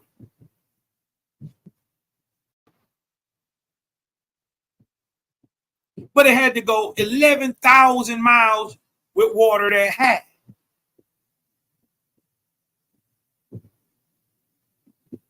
Imagine the immense amount of energy that had to be used to accomplish this task. I'm going to get back to that. I ain't forgot. Right? But if you lay that same 11,000 miles going from Hawaii going west, not only do it Gulf America, it don't end to you in the middle of the Sahara Desert. Wow. Ain't nothing but Persia in between there, and it's gonna mash that. Remember, this got to be a wave 30,000 feet wide, high. Sheesh. We see what a couple feet do to land. 10 feet will come through and test the stuff up. What 30,000 feet look like? But it said, look, the land was swallowed up, and all the living on pond perished, except the mound builders, the Ions, who floated off in the ships. This is why you see mound building everywhere in the world. And if it's not a mound building, right, as the oldest, they lived in the trees. No. The trees are the structures. But actually, they didn't none of the Ions lived in the mound. Come on, it's a hill full of dirt. There are cities under the mounds. The mounds are just the entrances. The Lord said, I numbered those who were saved. How many people were saved? And there were 12,420. Not 8 people. Not Noah, his wife, and his 3 sons and 8 wives. That's only 8. And then remember, Noah and them didn't have no more kids in the biblical story. So that means 6 people who all interrelated got to produce 8 billion. Impossible. All the way around the world. But if it's 12,420 people, that make a little more sense. And these were all that remained of the first race of man that walked on 2 feet, true Homo sapiens sapiens. Huh? True Homo sapiens sapiens. Real thinking wise men. Right? Remember, it's 12,420 of them. Right? There are 138 boats. 34 boats in each of the 4 ships, 4 ship groups, right? 34 ships in total for a grand total of 99 people per ship, right? And the 2 extra, right? that go to Africa. Japan. That makes 12,420 people. Do the math. Remember, this is word for word the Algonquin flood myth, and these were all that remained of the first men to walk the 2 feet. Behold, I will carry them to all divisions of the earth. So the mound builders went everywhere. This is why they always equate Maya to Naga. They also equate Maya and Naga to Ainu. You dig what I'm talking about? This is why there's the comparison to the She in America to the She of Europe. And they're both mound builder people who lived in the hills. And the Creator blew his breath upon the ships of his sons and daughters and blew them about upon the ocean, blew them to the east and to the west, to the north and the south. By the will of the God, the ships were congregated into 4 fleets, right? 34 ships into each fleet. So 4 times 36, 4 times 34 is 136. What happens to the extra 2 ships? Except 2 ships, which were carried together in a fleet by themselves. So now that's 138 ships. All ships are accounted for. Where they're going? What's their names? The Lord said, I will name the fleets of my chosen, and their names shall be everlasting on the earth. So what are these names that's going to last forever? And the Lord named them Guatama, or land of the 4 tribes. The 4 tribes, Guatama. He named them Guatama, Shem, Japhet, Ham, and remember them 2 ships that go north? Yista.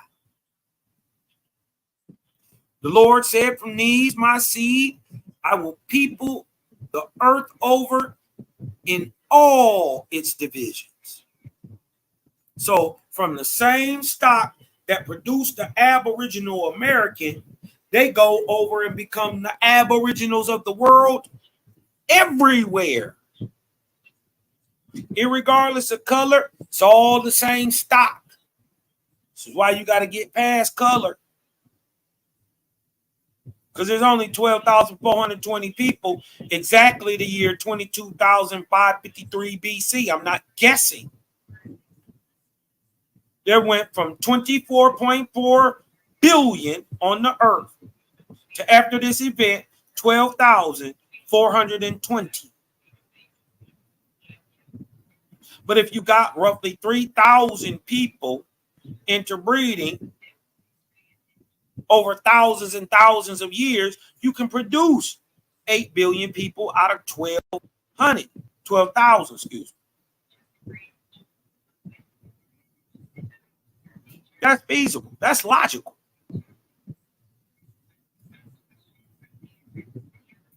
And what we're finding out is that it ain't just 2 people who interconnected to each other. These are different people. It just depended on what boat you was on, ending up the phenotype. So in early times, we seeing these same groups that go on to produce the Algonquins, these copper-colored brown people with long black coarse hair, right? Getting off these boats. Always messing with something. Right? From Gautama, Shem, Japhet, Ham, Yista, right? From these, my seed, I will people the earth over in all its divisions, so that the later generations, us, for thousands, and so that later generations for thousands of years may know the work of my hand. Behold, I give them a sign, which is my covenant to them and their heirs forever. which is my crescent, the rainbow, right? In the form of the rainbow. And whatever people bear this, my sign shall be a remembrance to me of my covenant, nor shall they be destroyed from the inheritance that I have given to them. Now this makes sense. A lot of people who don't know, right? The rainbow, they say, oh, that's LGBTQ. No, it's not. Actually, the LGBTQ shows the colors in reverse. So now that you know that that is a sign from the creator, it makes sense that a people who, you know, on their own little path, right, would try to show it as light, right? But they show it backwards, right? The opposite of a rainbow is the LGBTQ flag. Did y'all know that? Did y'all know it was turned around the other way?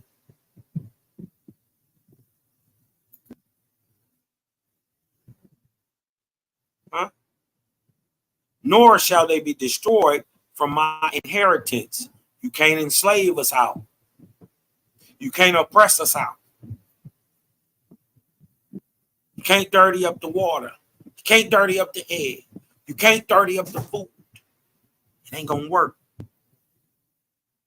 Why? Because there's always been there's a covenant. Huh? A covenant. Huh? The rainbow is the sign of the covenant. Nor shall they be destroyed from the inheritance that I have given them. What inheritance? The land.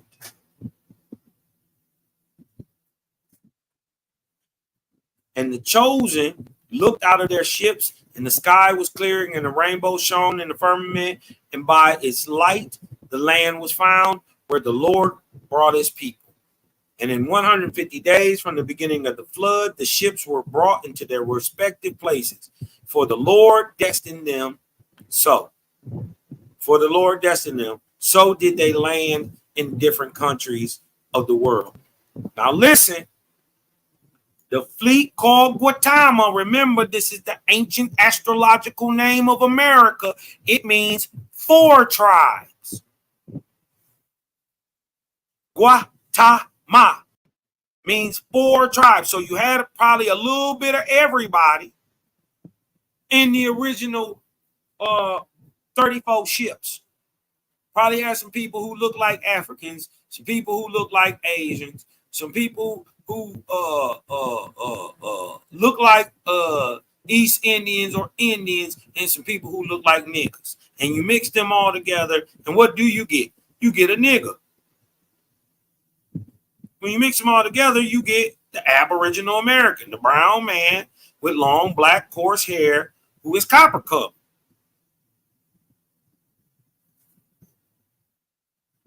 When you mix the 4 great tribes, this is why people look like us everywhere. Because at one time, you were the only people on the planet, and everybody is produced up out of you. Don't y'all say that anyway? Well, then y'all can stop with the African shit, because the American is the African, the African is the American. The only thing that changed them actually is experience. The genetics are the same for the most part. Small epigenetic and lifestyles change it up. And to prove that's true, right, that it's all the same thing, because when you put a white boy in the hood, he a nigga. He ain't a white boy no more. He not regular. I know some white boys that's blacker than you niggas. Let that sink in. But the fleet named Gautama, the 4 tribes, was carried eastward. Let that sink in. If it's in the Atlantic and we talking about America, and you go east out the middle of the Atlantic, you're going back to Europe, the Middle East, and Africa. But if you in the Pacific and you go east from the middle of the Pacific, you're going to land in a place called Guatemala, the land of the 4 tribes, where the fleet called Guatemala was carried eastward. And the country there where they landed was also called Guatemala. Now, one of the meanings, look what it say, 339. One of the meanings of this word Guatemala is 4 tribes united in one. The word Guatemala or Guatemala would therefore mean the birthplace of the 4 tribes of men united in one. When you mix the 4 major racial groups, what do you get? A nigger, the so-called Angui, the iron-leaning modern Negro, also known as the Indian, the American Indian. The Lord, look, he said, look what he said. The Lord said, from America, from Guatemala, from this place, my chosen shall spread north and south. Uh-oh. Uh-oh. You went north and south. Huh? Ain't you glad you had them great barriers called seas now? Huh? You see how that could stop anybody from dealing with you for a very long time? So you was doing your thing over here for a long time.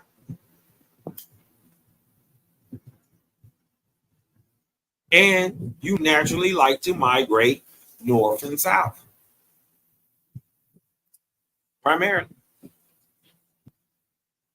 But they shall not inhabit the lands to the east or the west as far as the sea.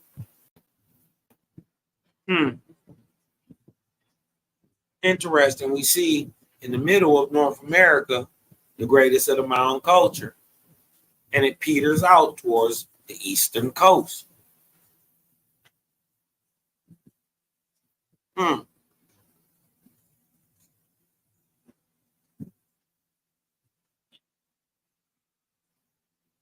For they shall be testimony, what? The mounds.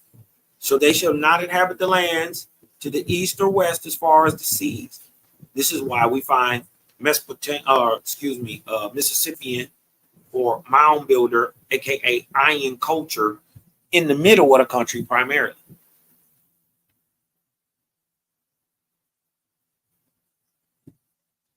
Just primarily. It's all throughout, but it's just not heavy on the extremities of the coast on either coast. There's some scattered, shout out to the Etowans and, places like New York who got Star Fort or had a Star Fort. You dig what I'm saying? But primarily, most of the structures and the people were towards the middle of the country, in middle America. Right? They say that's going to be testimony. That shall be testimony in time to come today of the landing place of the continent of Pan, which is in modern day Guatemala. Now, wait a minute. Let me ask this question. Let's just ask. Are there ancient temple structures in Guatemala? Look what it said. Yes, Guatemala has ancient temple structures, including those from pre-Columbian, pre-European contact Maya civilization. What about Tikal? Huh? What about El Matador, the largest? Huh? They said so. It's dating way farther back than 800 to 900 AD, ain't it? Uh huh.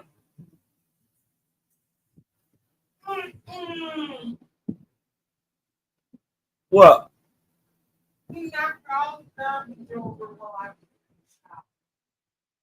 Little dirty little. Come here. Come here. Sit down. Sit your butt down. Sit down, little dog. We have an issue. You want some issues with me? I don't think you want no issues. No, don't be trying to be friendly now. Right? Look at all these ancient structures in Guatemala. Let's just take a look. Let's take a look at some of this stuff. Right? What we got going on in Guatemala? What they call Temple 4. Temple 4.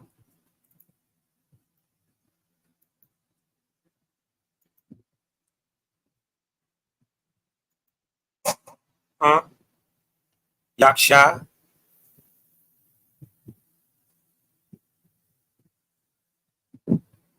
Convento Santa Clara. Convento de las Capuchinas, or this is the house or the covenant of the Capuchins. So it look like monks when the monks with the Capuchin monks would have came down there. Check out this megalithic building. Right? You can tell this stuff is much, much later. Right? Look how it's constructed. Right? See how it's constructed? Stucco, you did what I'm saying? Put together type stone with cement over top, mortar, brick and mortar style. Oh, wait a minute. Let me see. Y'all couldn't see it. My bad. Brick and mortar type style. Sit down. Sit. Sit. Sit your butt down. All right. You see the adobe style much later. You see the brick and mortar style cemented later. You dig what I'm talking about? It's all in Guatemala. All right.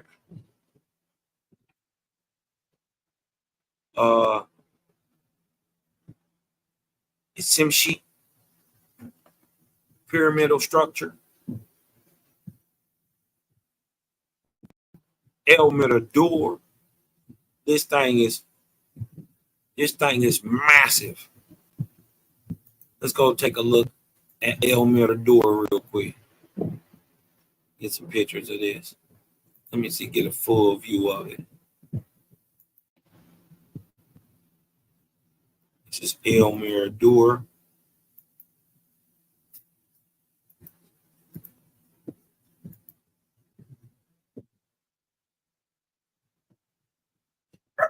Understand that these steps have been there thousands of years. They just put a railing up. Steps had already been there.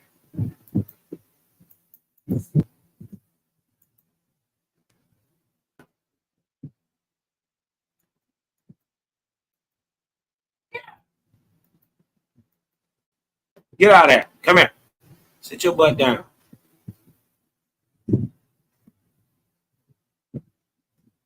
Sound dog.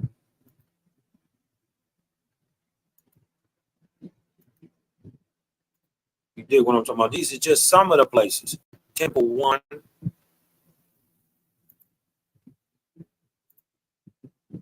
Temple 1. The Great Plaza. All right? It's Temple 1 in the Great Plaza.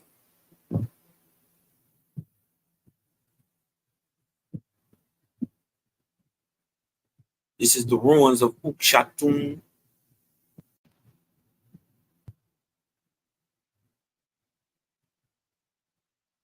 called the La Recollection.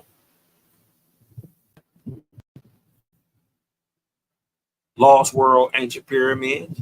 They go Temple 2. Mishko Viejo. Let's see. Look at this. See how different the structure and building is?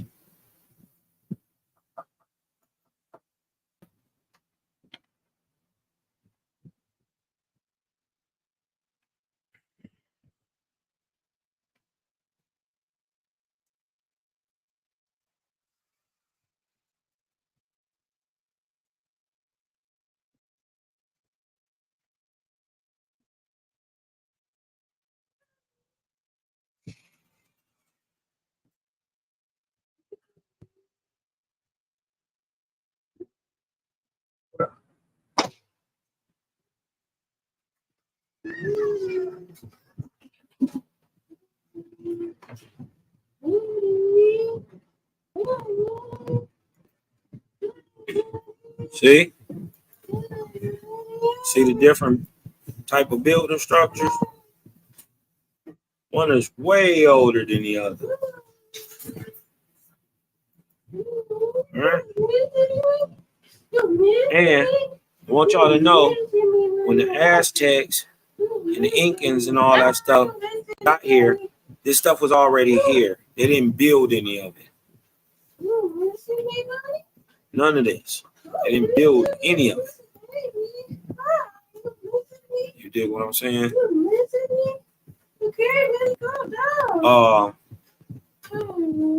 What else we got going on right here? Camina Juyu, the ruins of Zakulu, Aguateca. Agua means water.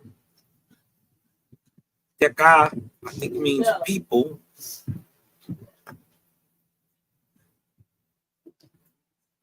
Water people? Is that what that means? Cultural triangle at Yashadnakum Naharanjo National Park.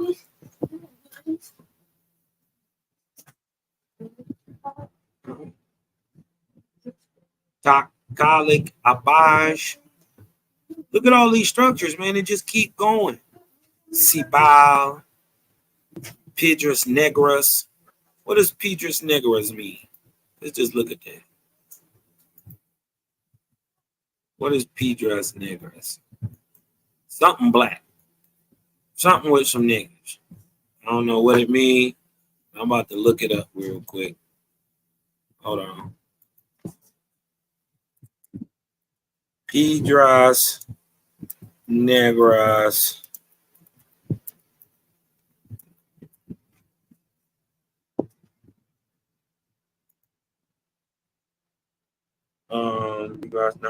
Means black stones. Piedras Negras is Spanish for black stones.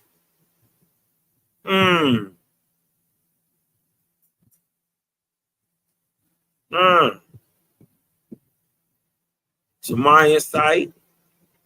Notice that they didn't say Mayan. Maya. The Maya are actually older than the Olmecs. These Maya or your Ish would be your original 4 clan people that get off the boat. These are your mound builders in Mesoamerica. The Mayans come almost 20,000 years later. All right. And the Mayans didn't call themselves Mayan.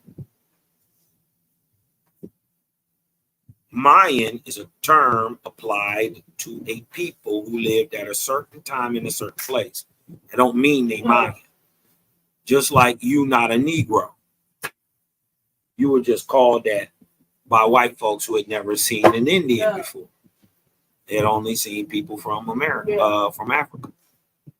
You just so happen to look like them. But now you know Why you so kind of happen to look like them, at least to the pale faces, No. or not even pale faces? I'll just say Europeans. No. The name of the largest archaeological site in the No. region, Piedras Negras, was the capital of a Maya kingdom during the 4th century BC to the 9th century AD. Little bird. Hey, come here. Give me that. No. No. You went up there. Look. You went up there. Got that bug. No. Give me that. No. No. No. The black stones. Interesting. Piedras Negras. Interesting. Very, very, very, very, very interesting. Well, I just wanted to just show a little something, and then that the so-called American Algonquin flood mill comes straight out of Old Waspy. We the real Algonquins. So when we telling you the story, we know it better than these people that's on in these so-called reservations. Remember, somebody had to tell them the story. Who was telling them this? Me and your ancestors that was telling. What is Amuraca? In the early 16th century, when they first walked ashore at what is now Colombia, the Spaniards were informed by the Indian host that they had appeared in the land of Amuraca, bearing the royal title, what? Serpent, Khan. The Amuraca, they said, was a bearded white man, not unlike the conquistadors themselves, but American. We understand the misunderstanding that they talking about white. You dig what I'm talking about? And as Owaspy explains, at this time, what we call white, we're not talking about the modern day white man. These are still Negroes. What? Not only they white, they got white skin, they got white hair, and they Negroes. Do I gotta show this? Do I really gotta show this? They gonna say, Cosmo, you lying. Ain't no black people with white skin and white hair. You lying. You are a liar, Cosmo. And that's what they gonna say. So I guess I got to show. Right? Let me go back up here and show you a Negro. 1 second.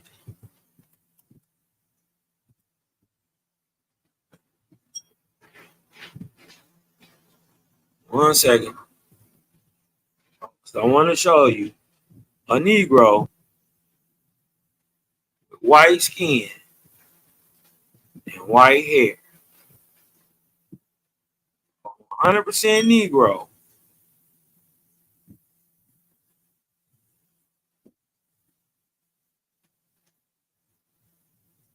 Where my homegirl at?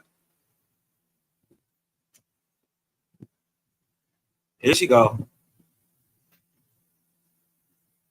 Here she go. And I'm going to show you that this white skin and white hair is still tied to the Americas. Watch this. They be thinking you lying until you show them. Sometimes, like what Kendra say, sometimes you got to pop and show niggas.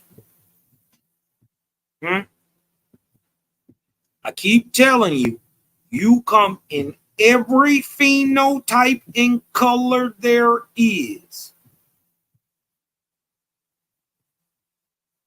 If that is white skin with white hair, this is a woman who is alive today. This is not CGI. This ain't no doctored up picture. None of that. This is a woman who is living today. Is that a Negro? If that is a Negro, hit me with a 4 in the chat. If that's a nigga, hit me with a 4 in the chat, please.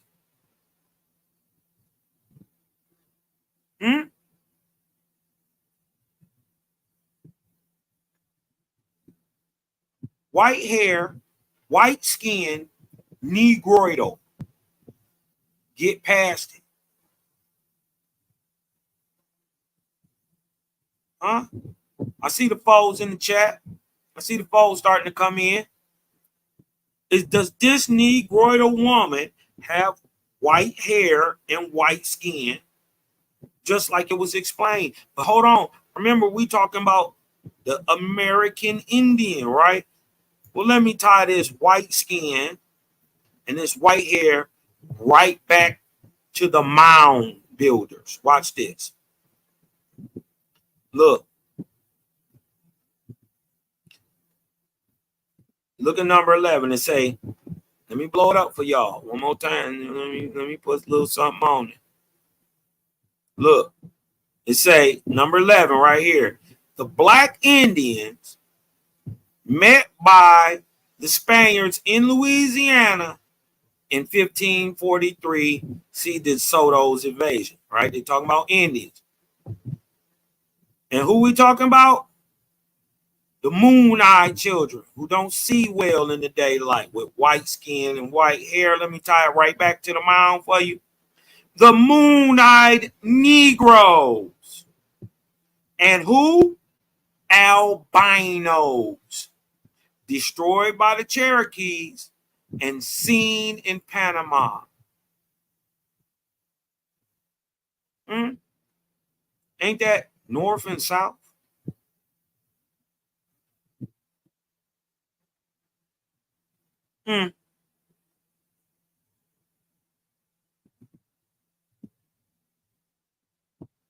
Right? Look, so the creator is claiming that these niggas from America, many of them mound builders in Ireland, were primarily a pale-skinned Negroidal race. Yes. But let's see, like I just said, what I just confirmed. Milo. That the creator is explaining about this pale-skinned race, that they are what? Moon-eyed Negroes and the albinos. Oh. Destroyed by the Cherokees, by the Native Americans. Yeah. All right? Yeah. And seen in Panama. Talking about Southeast America right now. This is Tennessee, Virginia, North Carolina area. No. Top of South Carolina, Cherokee. You dig what I'm talking about?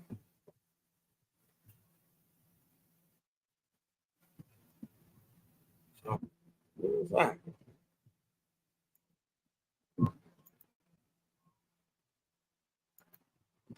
You know what I mean? Hold on. Can I let me just make sure I can be heard. If I can be heard, hit me with a vortex in the chat real quick. Y'all can see the screen and I can be heard. Hit me with a vortex in the chat.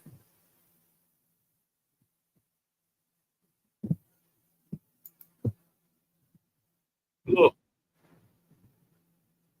That is a Negroidal woman who living today in 2024 with white skin and white hair.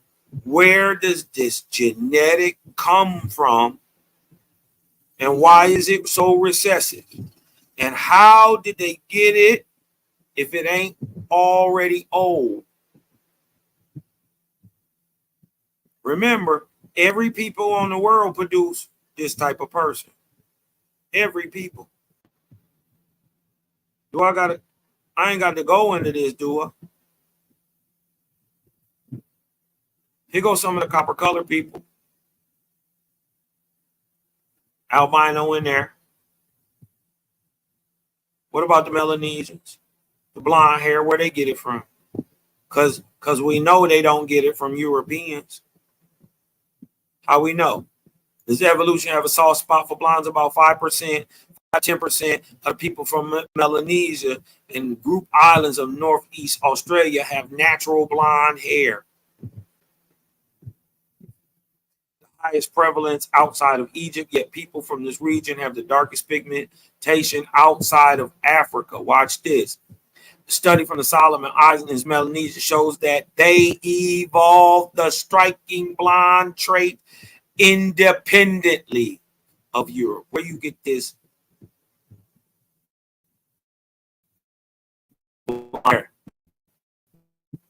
Because Ions were white and yellow. Remember, the mound builder stock went everywhere. Where do niggas get blonde hair from? Why? Because the Ions, the mound builder stock, is white and yellow. Huh? The mound builder stock all around the world is white and yellow. Huh? American albino, white and yellow. Another American, Negroidal albino, white and yellow. What about Asia? White and yellow. Huh? Jaffa. Huh? What about Caucasoidal European Ions? Huh? Also known as She or Dan. The Ions were what? White and yellow. Get past it. You went all around the world and you created everybody. White and yellow. White and yellow. All right. What about these Papua New Islanders, originally called Orangs? White and yellow.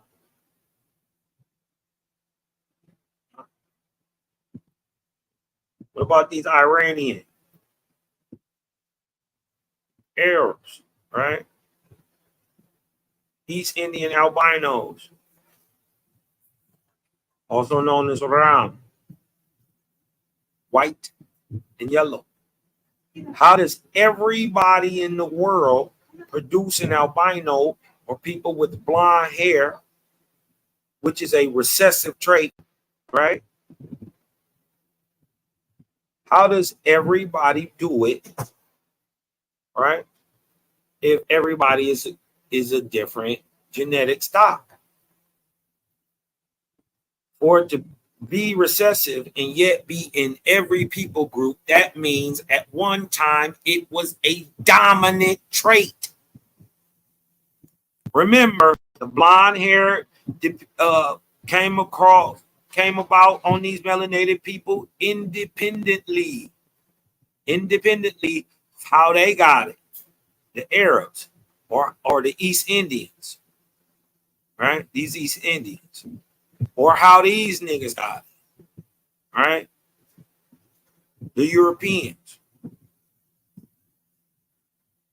How is everybody in the world producing albino, which is a recessive trait, if at one time the recessive trait was dominant?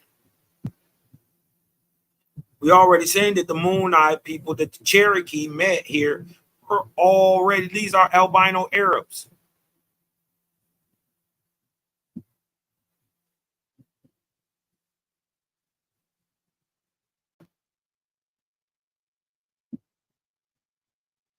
White and yellow, Negroidal system from America.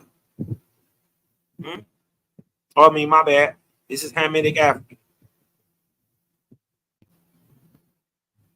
Another Hamitic African, Iron Twa stock. That's what her iron stock would have been called. Twa.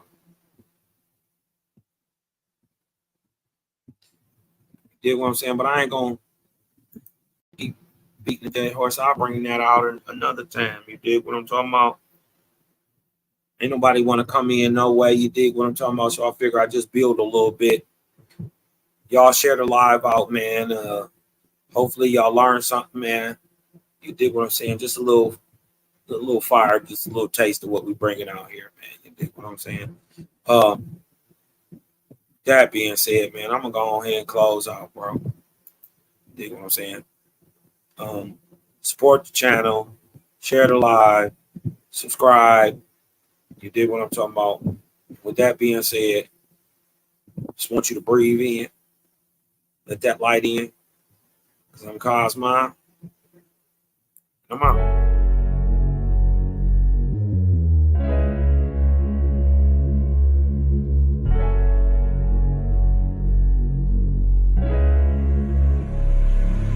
And oh yeah, put that Super 7 in the air. Tell me how you feeling when you're feeling up there. When you in the sky breathing rarefied air. When you're breathing rarefied air, oh yeah. Put that Super 7 in the air. Tell me how you feeling when you feel it up there. When you in the sky breathing rarefied air. When you're breathing rarefied air, oh, it's that job theft, that chow mein, that papabull, that towel main, since sunset in the arc of Wayne. My brain moving like Tao saying, so ass above, it's so below. That up and that down thing, this flow is atmospherian. I call that a ground game. See, water is knowledge, so if I'm teaching, you're learning. So how your God make a sun without vortexing current? See, the pattern is panic, I'm reaching out for my people. Oh, watch me flow through your speakers, you feel the force of the ether. And when the force gets the equal, I'm taking off like an eagle. Police popped the pastor yesterday for pushing Puerto. My DNA is Moshe. Mix that thing with higher water. My spirit rate is OTN. It's just a higher order. Got more light than Kavita. Rap a lot just like Tila. Went from sinner to saint. Shout out my big homie Sela. Got more torque than a sports car. Got more work than a door star. And the 4 million I make, I'm giving the Dr. Umar. Oh yeah. Put that Super 7 in the air. Tell me how you feeling when you're feeling up there. When you in the sky breathing rarefied air. When you're breathing rarefied air, oh yeah. Put that Super 7 in the air. Tell me how you feeling when you feel it up there. When you in the sky breathing rarefied air. When you're breathing rarefied air, oh yeah. Super 7 in my rites and ceremonies. I'm married to Jehovah, holy matrimony. Confucius say, in the words of Caillou, before you hit the tomb, be a bridegroom. Only got one question for Miss Susan B. On how to last Ahu when it's now a Angui. Blame my inspiration, I'm just thinking thoughts. But in the way of God's, we gon' keep it short. Why Jesus wanna kill me, Matthew 10:34. Just a couple questions that I'm needing to know. Oh, watch me flow, it's so potent. Set the vortex in motion. Super 7, I'm floating across the Aegean Ocean. Oh, you a Muslim now, so I guess you making salat. Well, I'm an Israelite, I'ma make him at the Shabbat. Got Moses on the bumper, super slap off in my spaceship photosphere. So I stay lit, peace and light to the faith is so yeah. Put that Super 7 in the air. Tell me how you feeling when you're feeling up there. When you in the sky breathing rarefied air. When you're breathing rarefied air, oh yeah. Put that Super 7 in the air. Tell me how you feeling when you feel it